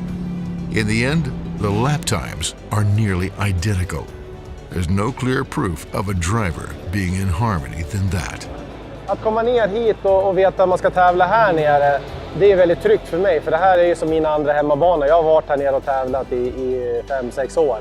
Jag kan miljön, jag vet exakt hur allting ser ut, jag vet hur det fungerar. Och det gör ju att man är väldigt i sin komfortzon. Det är alltid när man kommer till något helt nytt, man vet inte exakt hur man ska ta sig in på banan, man vet liksom inte det här. Det skapar alltid lite stress. Men så att jag känner mig trygg hela tiden. Och jag visste exakt hur banan går, jag vet hur jag ska köra banan.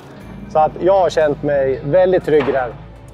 I fredags då, när vi var nöjda med setupen och hade 45 minuter kvar, då bestämde jag mig. Då gick jag ut och körde 4 varv på Nordslingan. När man väl kom ut där och fick köra de första 2 varven som var lite kantiga, man var liksom inte inne i rytmen.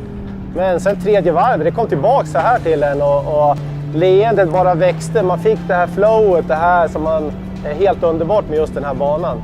Så den känslan, det var ju liksom nästan som man fick en liten tår när man hade kört de här 4 varven. Det gick inte speciellt fort, för bilen var ju gjord för en bansetup, så den var ju alldeles för låg, den skrapade i överallt, jag ville inte köra sönder någonting.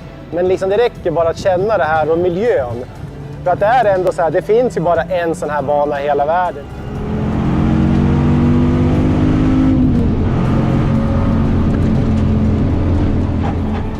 In the next episode, the rest of Team Sweden arrives, and we meet Fredrik, the giant slayer Gehammer.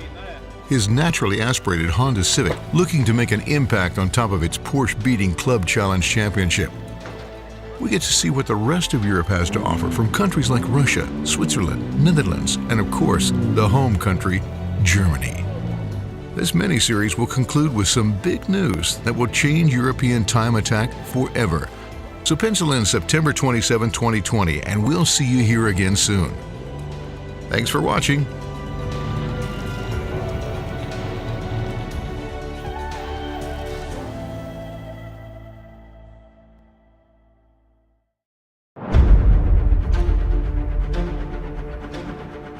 In Sweden, one of the most popular motorsports is time attack, a battle on racetracks against the clock to determine the most capable. All right. Mickey is not back. I don't know what's going on here.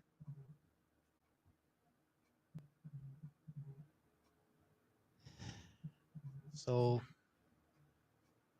we'll take a look at the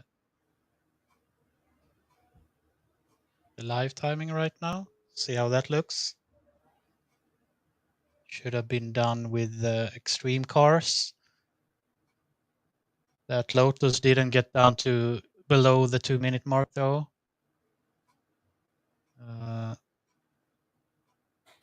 Super lights, yeah, on a few laps. Our friend Zagallo has made a 2:25. Decent for still early in development of that car. Patrick Mueller, it's that Evo that Robert was showing us in the start. Done a 2:07.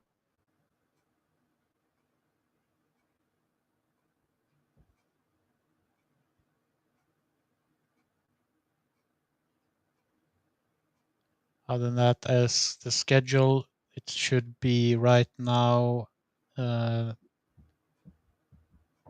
some drifting. It's the Superlaps for the German series. They are going to run that first.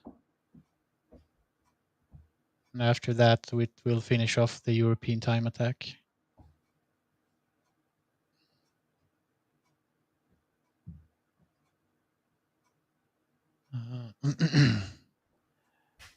When Mickey is away, I'll try to get up the episode 2 from European time attack when 2019. So we can look at that in the meantime. Mickey is a parent. He got a baby, 8-month baby, so maybe it was something with the baby he had to take care of last minute. But here you have the episode 2 from 2019.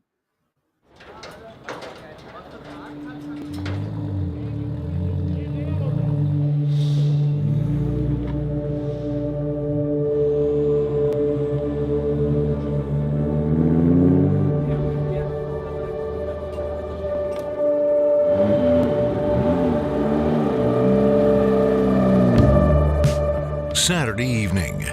Nürburgring, Germany. As soon as the massive trailers and equipment from German top teams have disappeared, a different kind of race cars and people arrive.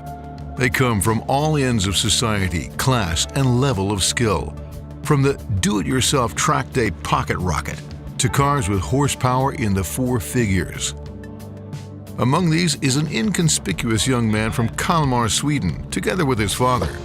Their humble white Honda Civic only catches the eye of hardcore tuning guys. It shows very little signs of being the fastest car in Sweden's track day class Club Challenge, where it outran many cars well over 400 horsepower with its naturally aspirated 4-cylinder engine.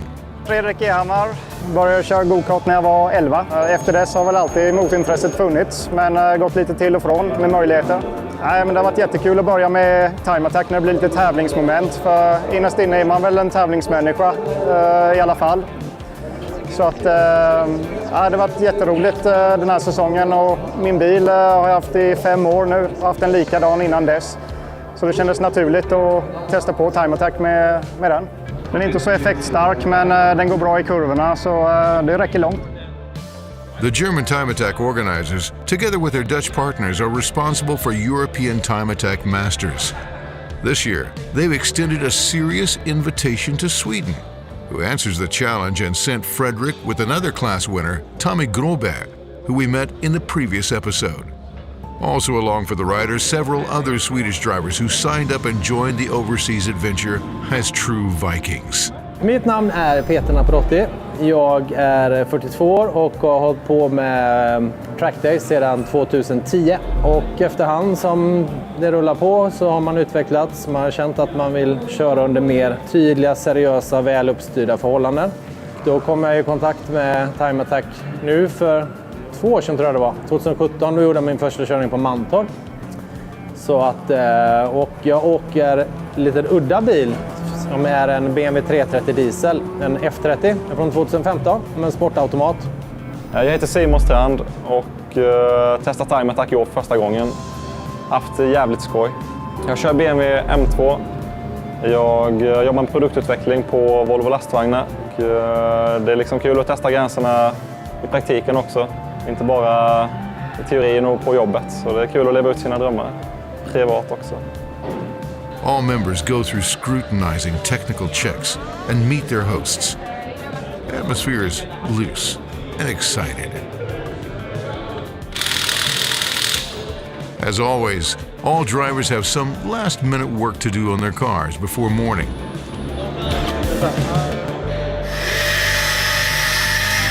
But before midnight, everyone has left the ring and hit the bed for a precious few hours of sleep.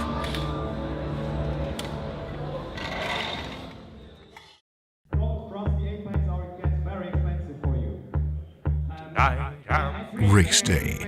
The European Championships in Time Attack are on the line. What was once a dream about international glory in this grassroots community are a few good laps away from being settled. Tonight I'm feeling me.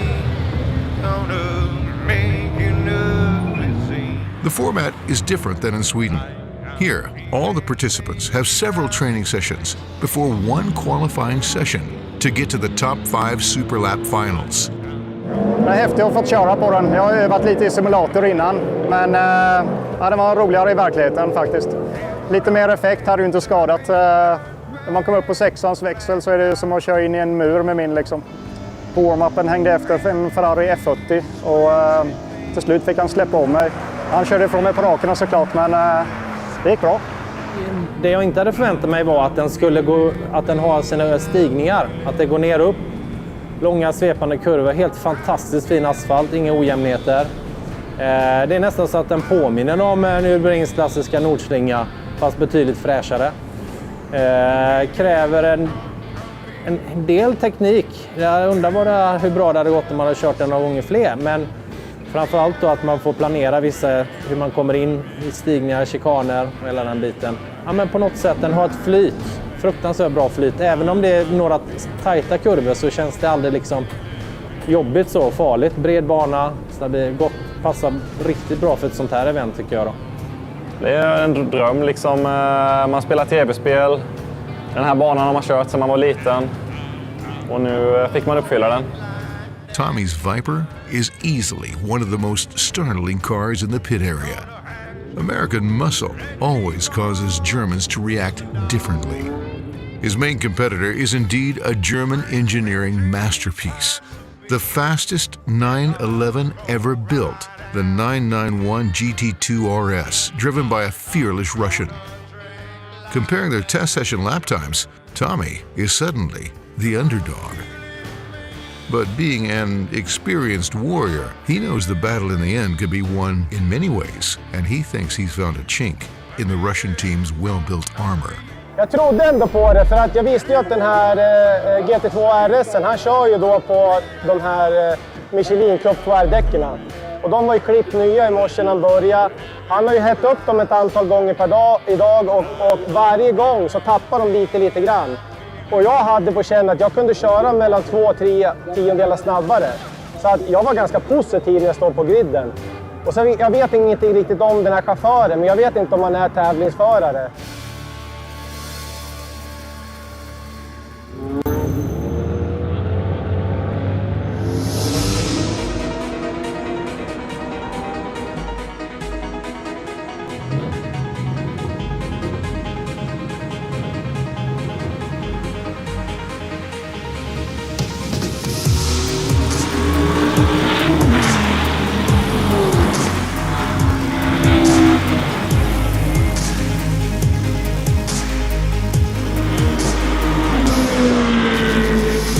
After the qualifying sessions, the Swedes have performed well.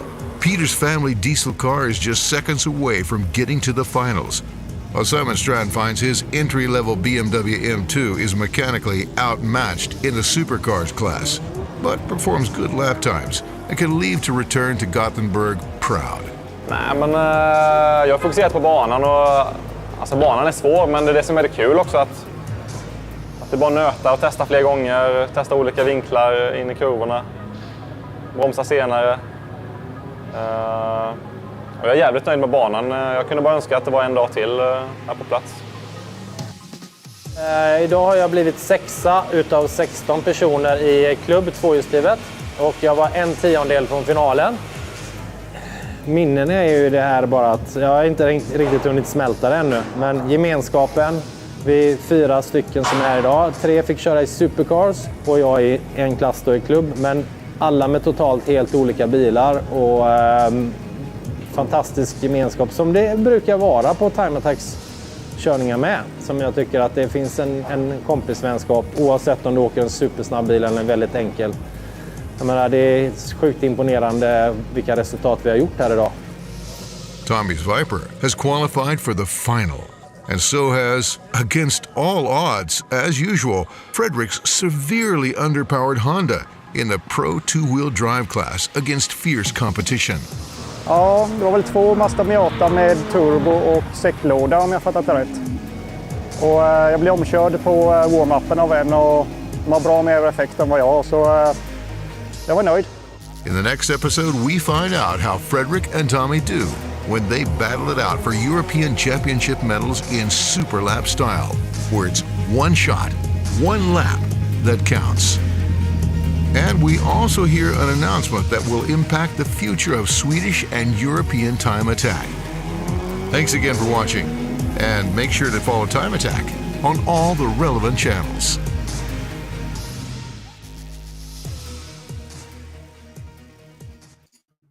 Yeah, we're back here. Back again with the, let's see here if we can set the sound. Yeah, good.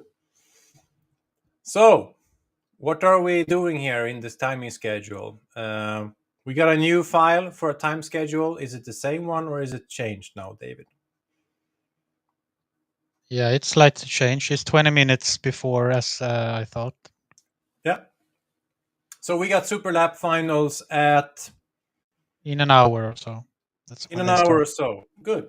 That means that we are now having a little bit of time to meet other competitors, and we can also check some questions in the chat. We have a question here from Fritte. Let's see if I got this right. If anything is wrong, doesn't work, It's Mac's fault. Yes. The answer is yes. No, really. Thank you, Max, for helping us. We only rip people we like. Nilo Norpa, thanks all folks. Have a nice day, and you should take coffee break. Tommy offers coffee. Yes, that's right. Rattan and Motorsports does have its coffee brand. Robin Antonsson is asking, has Tadeo driven anything yet? So can we get the results for the extreme class, David? Maybe we didn't, I don't know if we finished that session before we took our break. Well, I did show them that when you were away and left me alone. Poor guy, man. Poor guy. You see, Mateus he never went under 2 minutes. So hopefully in the Superlaps, he will be able to do it. And then we have Patrick Mueller with the TCR car. No. Sergio, no, that's the third place. Yeah, that's the Evo. Then you have the TCR car in the third place, Sergio Kuhn. That just edges out Niklas' car, right? Or did Niklas get edged out by anyone else in the Pro Class car? Pro Class. Niklas drives in the supercar class. Yeah, but overall in the event, did somebody drive faster than him in the Pro Class? Yeah, we have quite a few here that have driven faster than him. So Niklas, you need to step it up. We need to meet Niklas and actually talk to him. He's a nice guy, so it'd be nice to hear some track conditions and stuff. So hopefully we can get Tommy, our reporter, to talk to some Swedes. Charge his phone and stuff. I wonder if any of our drivers have gotten the link so they can get into the lobby here and give us some reports so we don't have to rely on Tommy all that much. It would have been nice. So anyway, right now we have a sort of break on the track, or what's going on the track. Anybody know? Is it like free track time right now? They have these track day session times as well. It should be if you look at its schedule, it should be some drifting going on right now. Okay, yeah. There's Superlaps for the European starts at 4:10. So in 10 minutes. What? Okay, now I'm looking at it again. They switched that around, so they finish with the German time attack instead. They should have finished with the European time attack, but the new schedule is way different. So okay. I guess that's in a way for everyone following here good news. So in 10 minutes we'll have the European time attack Superlap finals. But for us, from what we prepared, seems like we're gonna have to hustle quite a bit more than just getting left alone because I had to get some food. Sorry about that. So can we get Tommy? Tommy, is anyone seeing what's going on the track since we are getting Superlap finals soon? Seems like we will have a hard time to meet our Swedish drivers. Now I see Tommy's camera is at least on again. So we'll see if we can get some sound from him and see if we can snatch some Swedish drivers before they do the Superlaps. It would be so fun to talk to them before they go out in their Superlap bubble you go into, and you start to mentally prepare to just do one single lap, because like one lap will determine the whole competition. This is not like one session and your best lap time counts. It's just one out lap, one attack lap, and that counts. And if you fail, then you're done, brother. Yeah, it seems like that we are actually watching now. So thanks for that, Tommy. Or Max, maybe? No, it's videos we got from Florian. These are old videos. Okay, this is from earlier today. That's nice. So we have some highlights here from earlier today. There's no sound on these, right? No, maybe it's not very interesting sound. So you see a very nice lineup here of European time attack and German time attack cars. And, I've been saying that since we went down there. I'm seeing it everywhere. Now we have some. Or is this from earlier today as well? Yes, it is.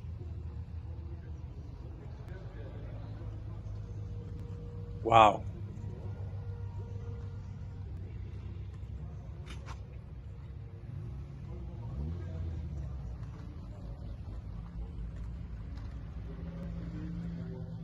A lot of cars. Really impressive. I'm just enjoying too. Nice. Now it's a pit area. Now they have this show cars and all the crowd and the spectators. A lot of vendors there selling stuff, and then you had the drift competition way back over there. Yeah. Oh, this is Tadeo Zagallo working on his car.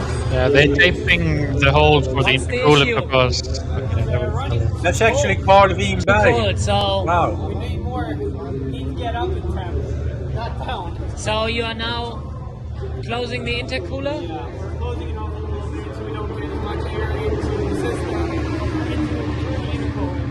Oh, okay. Get off a little bit. Okay, and duct tape is your friend? Duct tape is the best. Yeah, okay. Duct tape is the best. Duct tape is the winning concept in Time Attack for many years. Oh, more duct tape video. Yeah, I can hear you, Tommy. So we're watching the video here. This is another, yeah, let this replay, because replay the video, David, because I want to say something about that. This is a Acura NSX, I think, or maybe a Honda NSX. And they've just raised a car that's worth maybe 100,000 and more euros to its limits, and they crashed it, which sometimes happens, and they are just taping it together and racing it again. So 2 thumbs up to whatever the name of that team is. This is the spirit of Time Attack.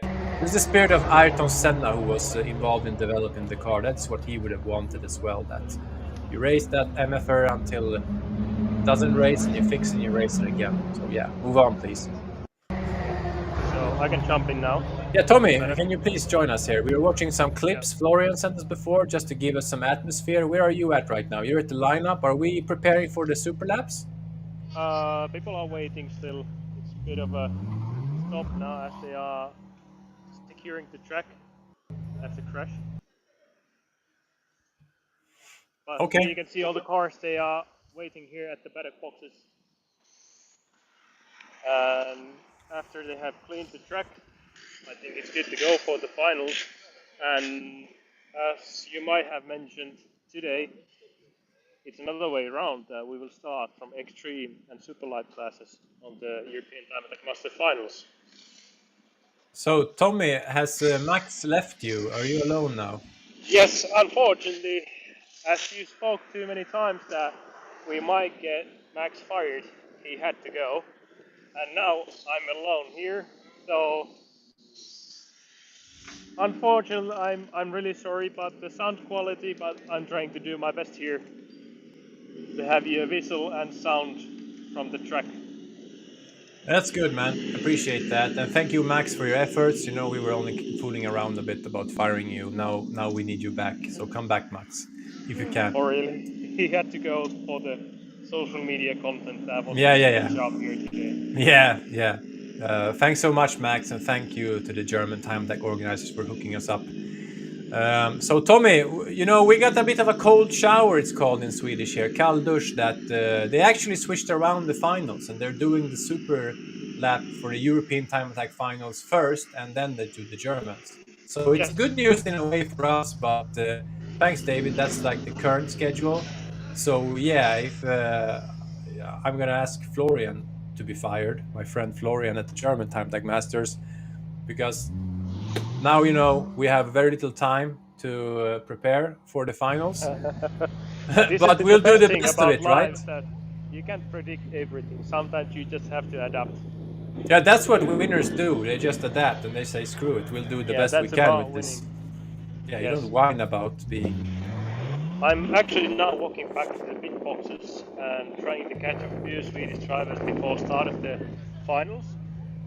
We will do this way that I will give them headphones and you can personally ask the questions from the drivers. Yeah. Sounds should good. we start with Nicholas here? You can start with Tony, I think, because he's the one that's going to be running first of everyone. I'm really sorry, I can't see. No, Oh, no, it's the Tony other is way there. around. Who is going to run first, Yes. David?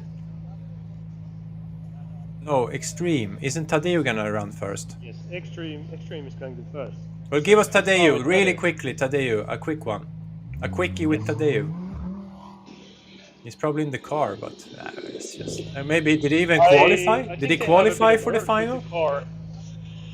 I think they have a bit of work with the car, so... I don't think Tadeu qualified for the final, to be honest. Or is he? Oh, he's there. Was that him? No, that's a Polish driver with the Lotus. Oh, yeah, that's the Lotus. That's No, he quite was extreme P8, so we missed out. So great effort there, Tadeu. We will talk to you later. Get Niklas. Yes. Get Niklas. Get a handsome guy from Västerås into the broadcast. Doing my best. Yes. So we'll see the... Well, he has a really easy job here. Let's be honest here. Let's not bullshit that he's got one competitor and he was like 10 seconds slower than him in qualification. So Niklas is driving for honors today. Say hello. Hey everybody. Hello, Tony. Shortly, I'll be interviewing Niklas first and then a few words with you before the finals. Good. See you soon. Such a happy guy. Gotta love that. Yes. We'll see what Niklas is doing. Niklas, are you going out? I think it's better this time to leave Niklas focus on the last final lap. Maybe we should do an interview after the final lap with him. Yeah, well, you have to be ready by the garage because when they come back from their Superlaps, you will know if they're champions or not, and we can actually congratulate them right away. But I like that we can keep... I'll make sure that I'll be here in time. But now maybe it's better time to have Tony on the line for a moment. Yeah, man, as he's available, sure. Oh, yes, he is. Tony, would you have a moment? Yeah, sure. Here are the headphones. It's Linke on the other. Okay. Yeah. He can ask you questions. You can hear them on the phone. Yeah. Hello, Tony. Can you hear me? Today and all the answer to the questions. Yeah, absolutely. Yes. So now I'm here. Yeah, hey Tony, how you doing, man? You're always so happy. You're happy with the qualifying? Do you have more to offer, or do you feel that P2 is like all the best you can do? No, I got a little bit left, but we're starting to push what the car and the driver can do under these circumstances. But hopefully we can do a little better in the couple of corners that I've been struggling a little bit with. But the car's running good, and yeah, the competitors it's super even, so it's a little bit nervous with this so close with other cars, but it's also super fun. So we mentioned before that you are running on Continental street tires, actually, the Sport Contact 7, which is like the closest thing a street tire can come to a semi-slick. So since the track is heating up a bit, I would assume, do you feel it's an advantage for your tires, or are you still at a disadvantage at this point? at this point, now when we're talking Superlap, so I don't need to push so many laps, I think that I'm at the advantage because I don't need to work out the temperature so much. I will get the tire in the window immediately, and even if it's a couple of damp spots on the track or anything, that the Sport Contact 7 will handle that super good. So that's making me confident with the grip, on the ground, because the tires will do good in all conditions. So that's a good thing not to worry about. That sounds encouraging. So have you scouted your opponent right now that took P1? What do you know about that car and their setup? That's a really hardcore car, and it's a super light car. And I don't know exactly what tire, because I think it was like a rally or some different brand who's not that known. But that car is super light, and also another one, Horst, he's running Nankang CRSs. So, but it's been fun. Everybody come here and look at my tires and are super impressed what we're doing with these tires. So it's super fun. So what you're saying, but in a very polite way, that they are running some very hardcore semi-slicks that are usually more adjustable and soft for time attack, and you're still giving them a run for their money. Exactly. Good words. That's exactly what I'm meaning. So. Okay, buddy. So I'm gonna let you mentally prepare. But anything you want to say? Like I asked the Polish driver, because you've done this trip a few times. You have a few championships under your belt. What makes you come back year after year, both in Sweden and also in? What's so fun about Time Attack?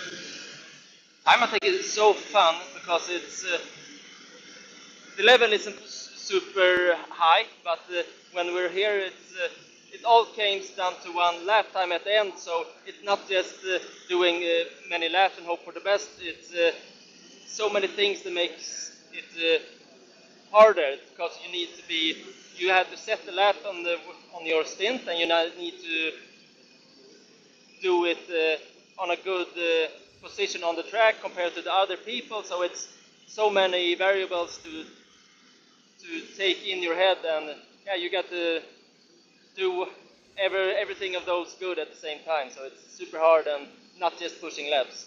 Yeah, I mean, that's what people get confused, that, I just build a 1,000 horsepower car and I'll be good. And it's not like that, because there's so many different things you have to manage at the same time. So can I ask you, what's your thought process going into a normal qualifying session and now going into the Superlap setup with just one out lap and then the attack lap counts?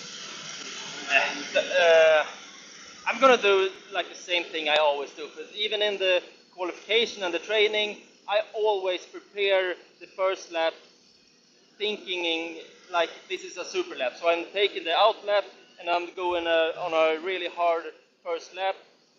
So on all the stints I'm practicing super laps. So that's why I like it, and I'm pretty comfortable with it to give it all on that one lap.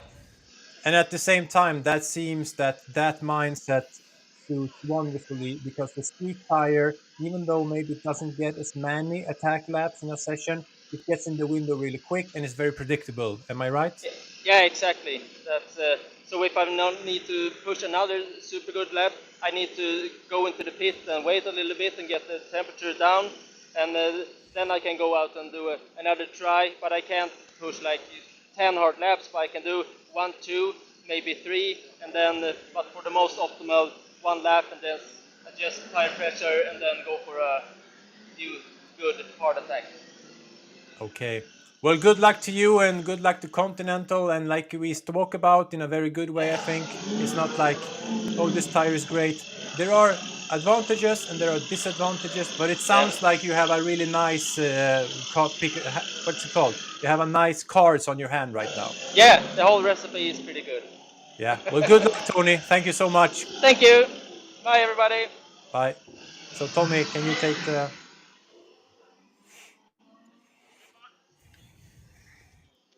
Oh, we have Niklas still here.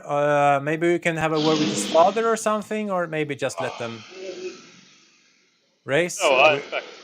Yeah, hello, Tommy. So, do you think we can get a word with maybe Niklas' father, Stefan, or someone? Because, I mean, even though he has the lap time he wants to set to beat, like Tommy Gråberg's time and other people who have done GT3 RS lap times at the GP circuit, so you can compare. Can we get someone from the team a few words, or? Let's see. I'll ask for him if he's available. His name is Stefan. Are you busy at the moment, or would you like to have a few words with Nick? Not now, please. Yeah, not now. I understand totally. So.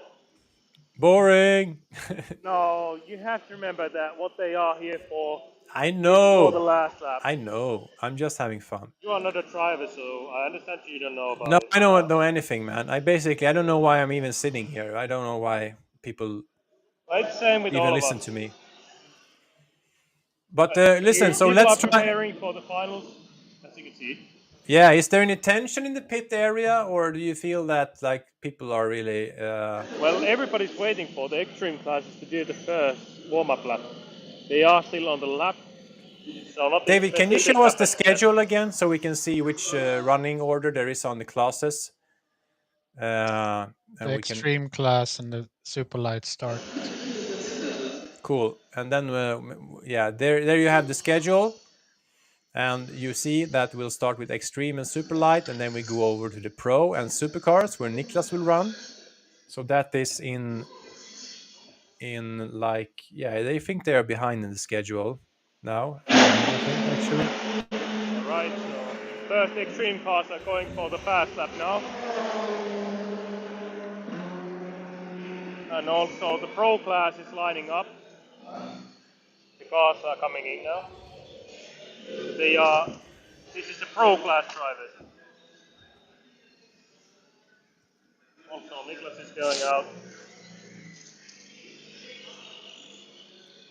Nice. Well, again, he has to battle the glory of previous supercar class participants from Scandinavia and see if he can beat their lap time. Tony Because, is getting ready. yeah. But Tony is running in the session after this one. So in that session that is lined up now is supercars with pro class cars, and we have the extreme cars out now. Am I right? Yes, you are right. Nice. So can we get the live timing and see what we are actually pushing in the extreme class? Do you remember the last time that Sami set in? Did he only do wet laps or has he done a dry lap here? Sorry, can you repeat? Tommy, your teammate Sami Sivonen, the world champion Audi R8, Yes. did he put any dry laps on this track or just wet laps? I believe in 2022 it wasn't actual wet track, but it wasn't even dry, but something from in between. So I could count those as a dry laps compared to 2023 when it was raining so quite heavily during the time. Yeah, but what is the personal best for the R8 at this track? You know this? If I remember right, it was low 150. No, that's not right.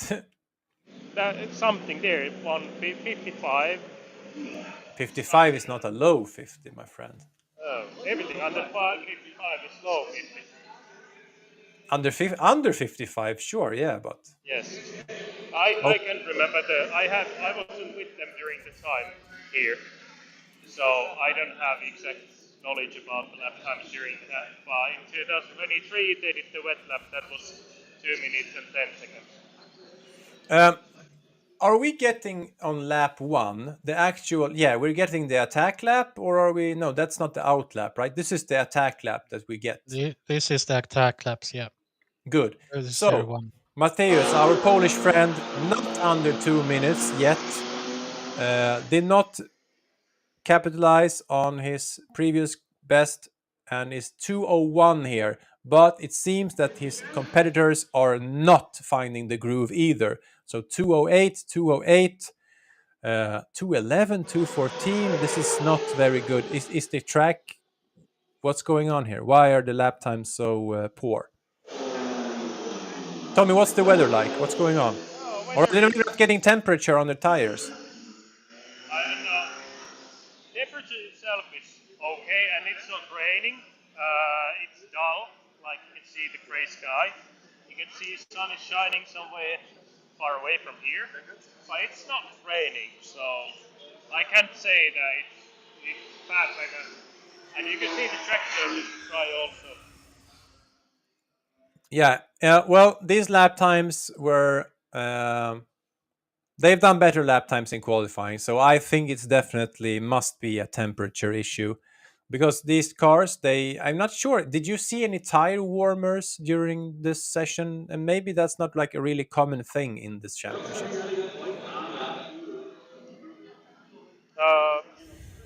I don't know about the tire warmers.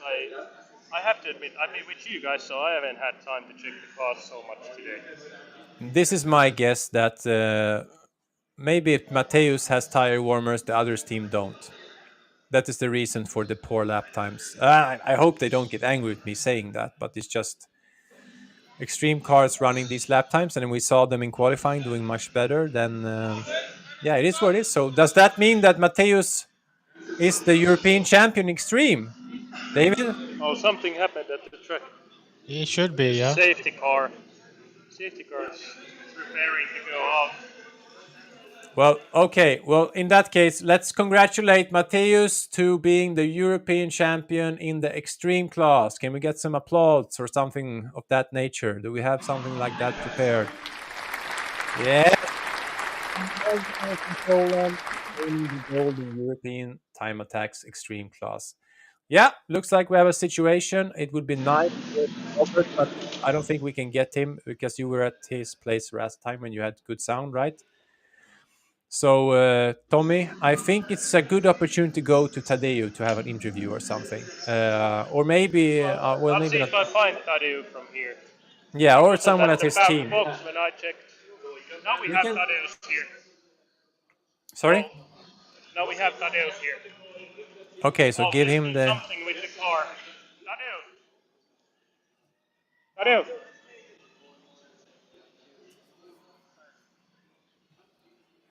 Tadeu, you better come Tadeus here is and do an coming here. interview. Yes.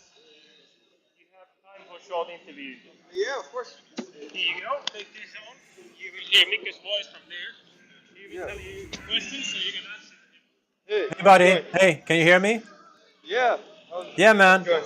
So nice to have you here. So nice to see the project progressing. I was giving you a nice intro before that you actually come from Brazil originally. You went to the US. You have raced in the US Time Attack Championship. You can please tell us a bit which championship and what it was.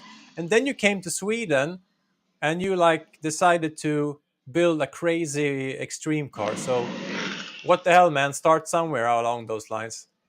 Yeah, for sure. Like it kind of started a bit randomly. Bought a Miata, and then COVID hit. Got bored. Started building something. Yeah, I started with a couple. Like went to a bunch of different track day organizations. Eventually started running track days with SCCA, NASA. There was also a local one called Speed SF. But yeah, a few different organizations. And got hooked. Yeah. So what was it that got you hooked? Because like you said, you did the track days first, but was it an actual time attack championship you participated in, or just the track days in the US? For me, it was mostly just the freedom of being able to modify the car and build something unique. I really liked learning and fitting new things. Cars was a new thing for me, so everything was on learning. Maybe Tommy, can you go around the car and film it just while I'm talking to Tadeu? He wants you to show the car. Yeah, we can keep talking. So Yeah. please, and yeah, you like the spirit of improving and building stuff on your own, right? Because you are an educated engineer, am I right? Not quite. I'm a software engineer, so it Okay. doesn't, and self-taught, so it doesn't help too much. But you're definitely a Yeah. tech guy who loves to like learn about things, right? Yeah, for sure. That I can agree. And then you came to Sweden, and then you decided to take your already quite nicely modified MX-5, and yeah, it seems like you have been a bit off the track. Yeah. And you decided to go full retard with this build. Tell us a bit about what the strategy is, not just for this season. This season is like more of a R&D season, right? Yeah. What's coming up in the future? So the first thing is like we need more power, right? The car has massive aero, and right now we're only running 450 horsepower. That's nowhere near enough. Um, we have a bunch of other things that we're figuring out. Like as you mentioned, you can see the. I'm bringing back some of the Nürburgring with me.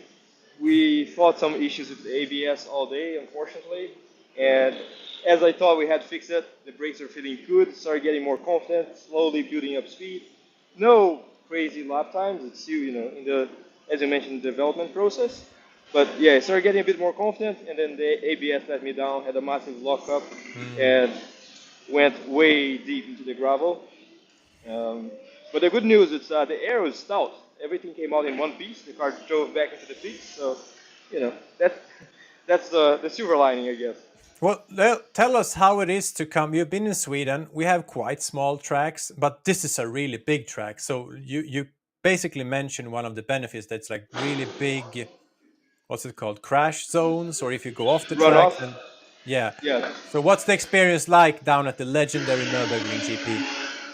It was awesome. Like it was a bit wet and quite slippery in the morning, so that was a bit scary. It's a faster track, and there was no grip whatsoever. Not under braking, not under power, but it was awesome. Then now it's a little bit drier, lots more grip. The track is amazing. It's a dream come true, right? It's always a bit intimidating to come to a new track for the first time with a car that I'm still learning as well. But we try to prepare as much as we can. We tested the car the little bit we could. First at Rosen with Time Attack New, then we took the dyno again to check the fixes that we had made. I did probably over 500 laps on the simulator over the past couple of weeks to try and make sure that I knew every turn with my eyes closed. Yeah, it was amazing. It's I look forward to coming back next year, and hopefully all the rescue crew was so nice. I was talking to them. Yeah, I look forward to seeing the car next year. I thought I was like, hopefully not in the same circumstances, but yes, it's been great. Is that also something that can? I don't know how long you've done track days and racing, but that in Time Attack you are welcomed into this journey where everyone has once upon a day started out and done these amateur mistakes, been lost, been off the track, even not just building the car, but being these beginners at something. Is that something you could tell people is a good thing with Time Attack, that everyone is allowed to take that journey in their own steps? Yeah, for sure. Like I think it's a great community, right? Like people help. Like they're usually more than happy to help out, give tips, and at the track as well, right? Like people understand. Like the safety crew came by. They were first thing like, "Are you okay? Like what happened?" And I told them like, "Look, sorry, I apologize." And like it's all good. Like, I told them the ABS had failed, and obviously they understand, right? Like it's racing. This kind of stuff happens. Nobody likes it when it happens, but it is part of the game, and I think everyone is very understanding. Obviously, there's worse and more costly mistakes to be made. So I'm glad it wasn't anything more serious. But yeah, I think it's a nice way of learning, right? You go, you modify your car, you test a few things, and you see how it works. And the community is amazing. That's what I enjoy the most. So, Nice. So for next year, it seems like you have stepped up in a very competitive class in Sweden. Also now growing to the Scandinavian Time Attack and getting Finnish cars over. Do you look forward to the competition next year, and to at least what are your realistic goals? yeah, it's always difficult to set some goals. Personally, like my biggest competition is always myself, right? I just want to improve the car and be better every year. I try to be honest with myself. I'm finally like we're building a team and getting more help, but I started these by myself 10 months ago. There's so many fast cars in Sweden, like it's easy to look around and it's like I want to beat those guys, but we have to be realistic, right? Like, it takes time to build a fast car. It takes development. It takes money. So it's not from 1 year to the next. I hope we're I feel like this year, as you mentioned, was really just development. We had a couple of shakedowns. If I can get like some proper lap times, get to know the car, and feel like I'm getting more out of it, I'll be happy.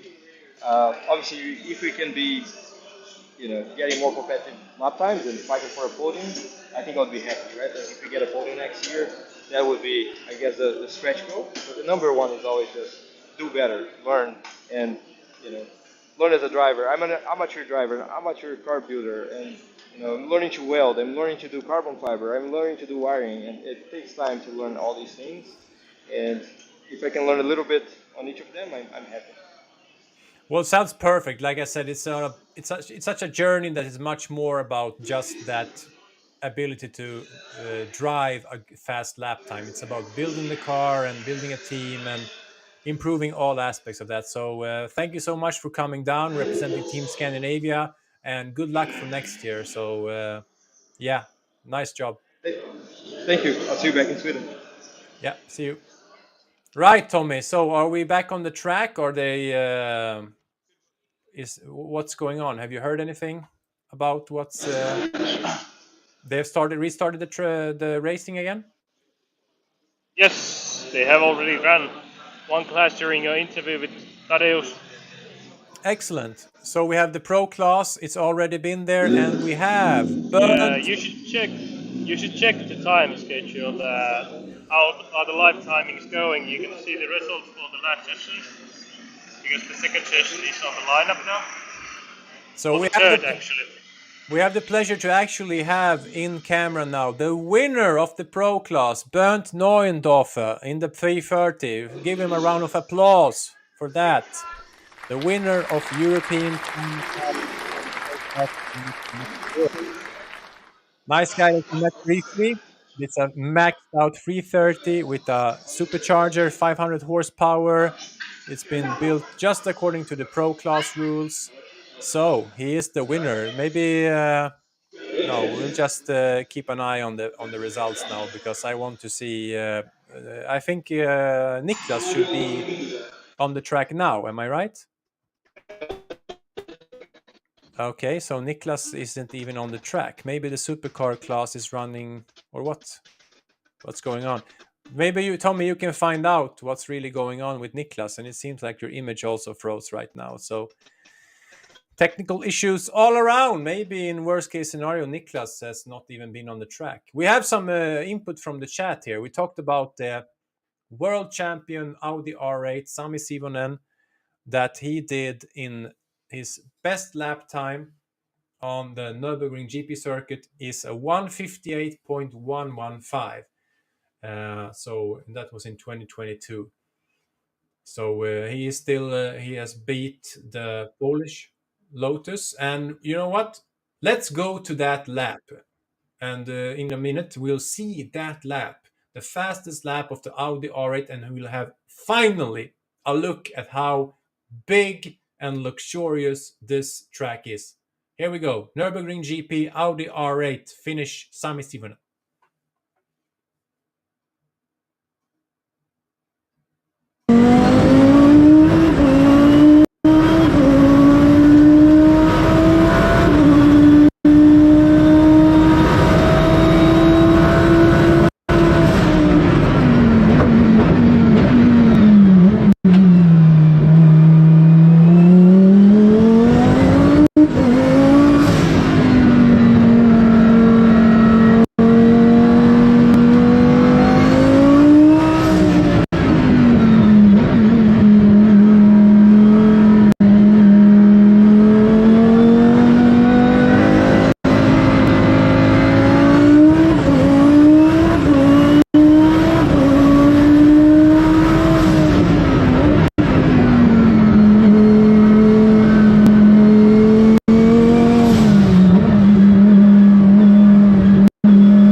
All right.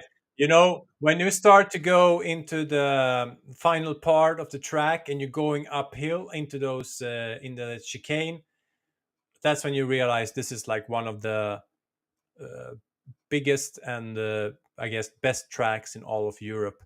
And actually, to answer a question here from Fritte about what would it take to run European time attack on Mantorp Park, it's not even on the table because the Nürburgring GP circuit is one of the best tracks in the world, and that's where the European Championship will be. But that does not mean that you want to miss out on King of Mantorp, which is like the premium event in Sweden and determines one of the really most prestigious titles on one of the best tracks in Northern Europe, Mantorp Park. But it's no Nürburgring GP for sure. So yeah, we just saw what a really fast car is capable of on the track. So anything sub 2 minutes is really fast. And again, Tommy exaggerating, under 155. No. But it's still a very fast lap time. So that's where you know where the big boys go. So I think that the Polish guy Mateusz, he needs to like chill the fuck out and come to Sweden and Finland, because he would definitely be someone who would be involved in top of the battles. Because unless he has power in abundance, then this is a really good lap time at this track, and he would do really well in Sweden as well. So David, what is on our table? What is happening right now? What is Tommy doing, and where are we at here now in the live timing? Do we have any word from Niklas? What happened with our Team Scandinavia competitor, Niklas Sandqvist? Nothing yet. Seems like he had some technical issues, Tommy. That's why he disappeared. So Tommy has disappeared, but did Niklas also disappear from technical I don't issues? know. But there's no nothing in the live timing about the supercar class. Yes, it is. He's not there. That doesn't sound well. Club class is out now, though. Okay, so we'll see now. Let's get the live timing up, and we can follow it on the board. Okay, so club class is coming out, and what we are interested in the most is to see what club four-wheel drive will end up with. But we'll also be able to see all the other classes for anyone else following here. We do have some other fans as well that might be. So anyone who has any questions and everything from the comments, then feel free to ask. We'll be here. We'll try and get Tommy back online to get some interviews in the pit area. Maybe, David, we have some more of Florian's material we can show you from earlier in the day. What do you think? We've showed everything we had. Okay, perfect. In that case, then... we have the teasers, but that's it. For the event? Really, yeah. Okay, yeah, screw that. Who needs that? So anything, the action on the track right now is the club class, but they are warming up now, or? Times are coming in now. Tony seems to be the winner and improved quite a bit from before. Nice. It seems that, why was he one of the first ones out though? No, he wasn't. He was one of the, okay. So we are still waiting for the quickest ones to see if he can beat them. No, Eugene Thomas already set his lap time, and it's so they over do 2 things seconds the other slower. way around. They do things. Oh wait, how do they do it? Everybody's out there at the same time. They don't have one car at the track at once. They have everybody out there at once. Okay, so let's chill the hell out here, because the way I see it, Andre Urban and Manuel Gubler they finished their lap now. They're just about to finish, yeah. Okay, so Andre did finish it 2:20, and we have Manuel, and only Manuel can actually, and there he goes, and this means, let's get ready for the applause. Do we have something crazy in applause? Tony Johansson has claimed the European gold in club four-wheel drive with the Continental Street tires also, I can mention. So 2:14.1 was his lap time. I think he improved. Did he improve a lot from the qualifying? I think so. I think they were at like 2:15, 2:16. I can't remember, but 2:15. Yeah, and it seems like Victor did maybe have some issues there. Dropped some tenths on his best qualifying. So again, you can find advantages in certain types of tires that maybe in normal sessions are not as quick. Especially if the extreme car classes add up. They were like really terrible without tire warmers. You can even see some of the extreme cars running slower than... No, almost. The top 5 was actually almost slower. And only a few seconds faster. So nice job, Tony. You are bringing home 1 gold to the Team Scandinavia. Let's have another digital round of applause for that. We keep the streak alive in that Team Scandinavia always brings home at least 1 goal. I think it's a new streak I just invented. Congratulations anyway. So nice to see. Can we look at the lap times again? Can we look at Club Formula? Yeah. Tony Johansson, 2:14.1. And Victor Horst was second best. And we had some fans of Eugen Tom. Eugen Tom. 3rd place only, unfortunately. We can also give the results of Club 2-wheel drive for our German followers, where Dominik Sternberg takes the win, 2:15.1. So Tony actually beats him as well. So he beats him for the overall club win. So another applaud, come on now, for the fastest club car this year in the European club class. Tony beats also the 2-wheel drive cars with his Continental Street tires. We have Ilyan Petrov coming in on second place in Club 2-wheel drive, and Lennart Bick third place, Christian Winkler fourth place, Marcel Bent fifth place. I guess that's a little bit of it for us if we can't get Tommy online again. I haven't heard from him in a while, so it would be so nice to meet. We're working on it. Can you send the link maybe to like Tony or something? Can you get it on his phone? To get an interview with the winner and getting another European gold. I don't remember if it's the first Swede or not that actually gets a second European gold medal. Or have you had anyone who has gone down 2 times? Has Tommy? No, Tommy has not gone down twice. And none of the supercars have gone down twice either, so interesting. Or did Tommy go down with the Viper? No, he went down with the Porsche. Tommy has won the event twice because he went down with his Viper and then the Porsche, right? Yep. So Tommy Gråberg has 2 European golds, and now Tony Johansson matches that performance. So little bit of history in this very young event that we hope will grow a lot, especially since we enable to do time attack on such a legendary track. Can we maybe get the banner up for Tony, just so we have something to show here? To see this BMW 140. A picture of him. We met him previously, so if you are in this broadcast, you can rewatch it and you can see an interview with Tony. We talked a little bit about his street tire and the advantages it has. There we have some pictures. Nice.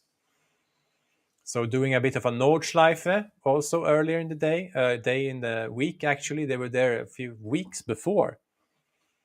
Some very nice pictures. So that's also one of the big experiences. We've seen 2 parts of our documentary, and just being able to go down there and experience the Nordschleife and then doing the time attack and maybe even see some racing, that's like the sweet spot. And of course, eating a lot of German nice food, right? So Schnitzel and bratwurst. Yes, schnitzel, Currywurst if you are by the track, of course. But also the nicer stuff, like, oh, there you have some old pictures of him winning. Also, you can also go like to the Pistenklaus and have a steak or something on a lava rock, and things of that nature. So, yeah, congratulations, Tony.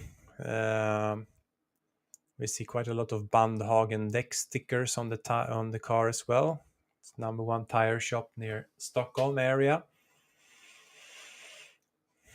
Yeah, I'm not sure I have anything else to give you as a filler here, because if we can't get Tommy or Tony, I think we're working on it. They're working on it. All right, we'll keep this alive. Should we maybe do the third part of the documentary and then we'll end with the interview? What do you think about that? Sure. Okay, so guys, if you missed out the earlier 2 parts, and also sorry about the subtitles in the documentary in the second part, they are a bit messed up. Hopefully they work here. Hopefully the third part, the subtitles will work. If not, we'll try and fix them and get them on our YouTube channel. And that's where you can also watch the previous episodes. And unless you're watching the broadcast afterwards, then you can just scroll back and see it. But unfortunately, the subtitles on the second episode were a bit fucked. So I'll leave you with that and see you the final part of our Superior Media documentary from 2019.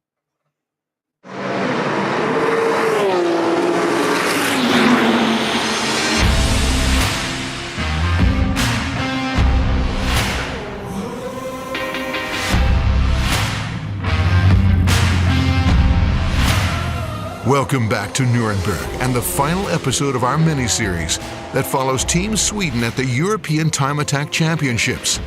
In our previous episodes, we got an introduction to this incredible racetrack, met everyone in the team, and saw experienced veteran Tommy Groberg and tuning car enthusiast underdog Fredrik Gahammer make it to the Superlap final. Let's not waste any more time.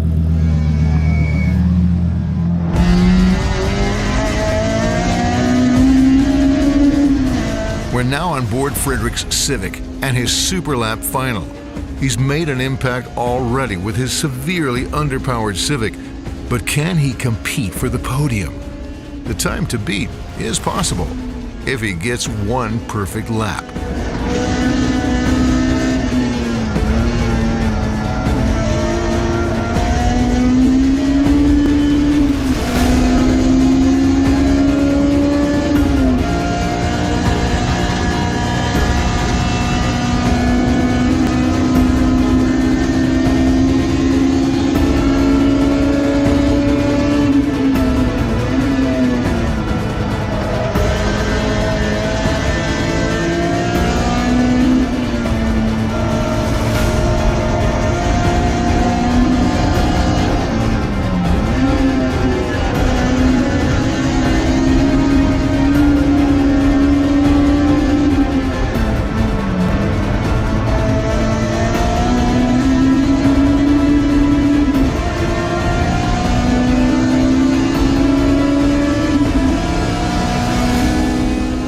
Jag gillar Superlap-finaler. Det blir lite spännande även för publik och sätter lite press på föraren också. Det känns riktigt bra. Jag är mer än nöjd. Det är, som sagt, min bil är inte ens byggd för det här reglementet. Utan man blir inkastad i en klass där man har ganska lite effekt på en snabb bana. Så jag är jättenöjd med både min körning och med resultatet. Tommy Groberg is locked and loaded his focus on cutting down almost 1 second off his personal best. If his team's calculations are correct that the very soft tires on the Russian's GT2 RS are getting worn, that could mean he would be competing for the European gold medal.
trodde ändå på det, så att därför kände jag mig liksom ganska trygg i det jag skulle göra. Sen kan inte jag självklart säga att jag går ut och dunkar dit en 8-3. Det funkar inte på det viset. Alltså det var ju grymt skönt. Alltså. Det är så att vinna, det slår ju allt. Ja, men det är ju bara så. Framförallt, jag menar, nu har vi krigat på här i 3 veckor. Det här är en lagsport. Jag har mina mekaniker med mig. Alla har gett allt. Och då som chaufför, att gå ut och kunna leverera när det verkligen gäller, det är helt oslagbart. Det är ju bara så. Det går inte att sticka under stolen.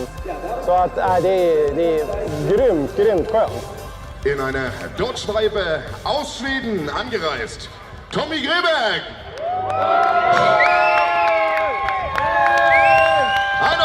Applaus für unseren neuen Europameister aus Schweden.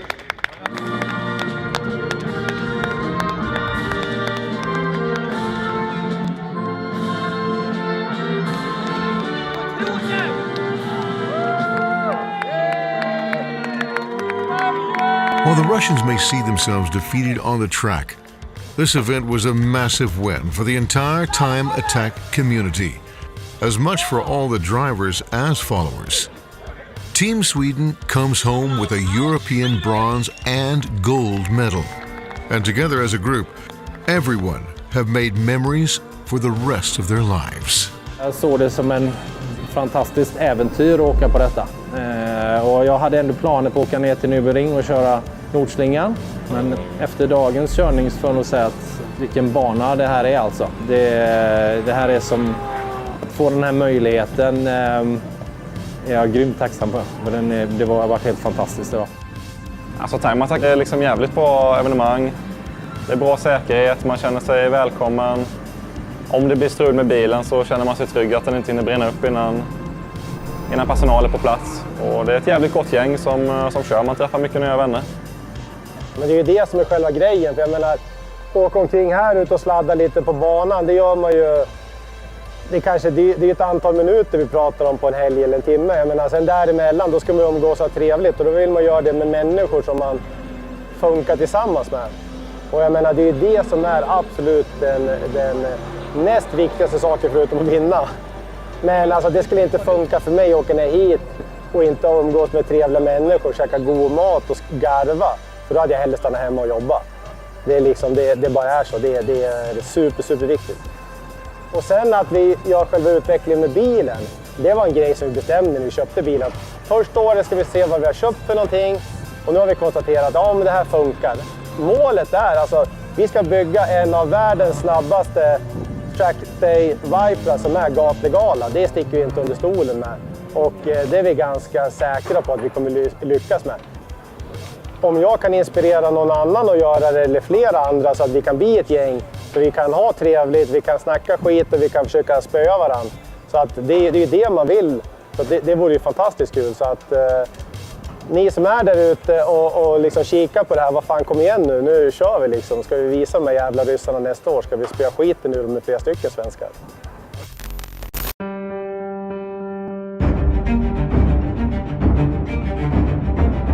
We have an important announcement to make. This is next year's Swedish Time Attack Championship. It will be the only way for drivers in Northern Europe to qualify for the European Championship that will be decided at Nürburgring, September 27th, 2020. For the first time, this means we crown true Swedish champions in each of their divisions. They'll also have to face international competition from Finland, Norway, and Denmark along the way to make the trip. Each Swedish champion from each of the Series 6 classes will get a direct seed and all fees, together with partial travel and living costs, as part of the prize. A limited number of driver buy-in slots will be made available. Following this format, there will be a final rank in your class to give you access to entry. Only signed-up drivers in the Swedish Championship can participate at the Nürburgring European Championship. We'll work together with drivers to increase general awareness of our sport and passion. We'll raise sponsorship attraction using strategies which connect the promoter closer to each driver and their partners. This is a step in making Time Attack popular to all motorsports enthusiasts. Thanks for watching, and thanks to our partners. This concludes this season.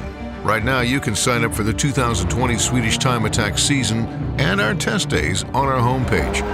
4 weekends of driver development, great camaraderie, and sweet memories. Thanks for watching and listening. Let's make 2020 and the future of Time Attack epic.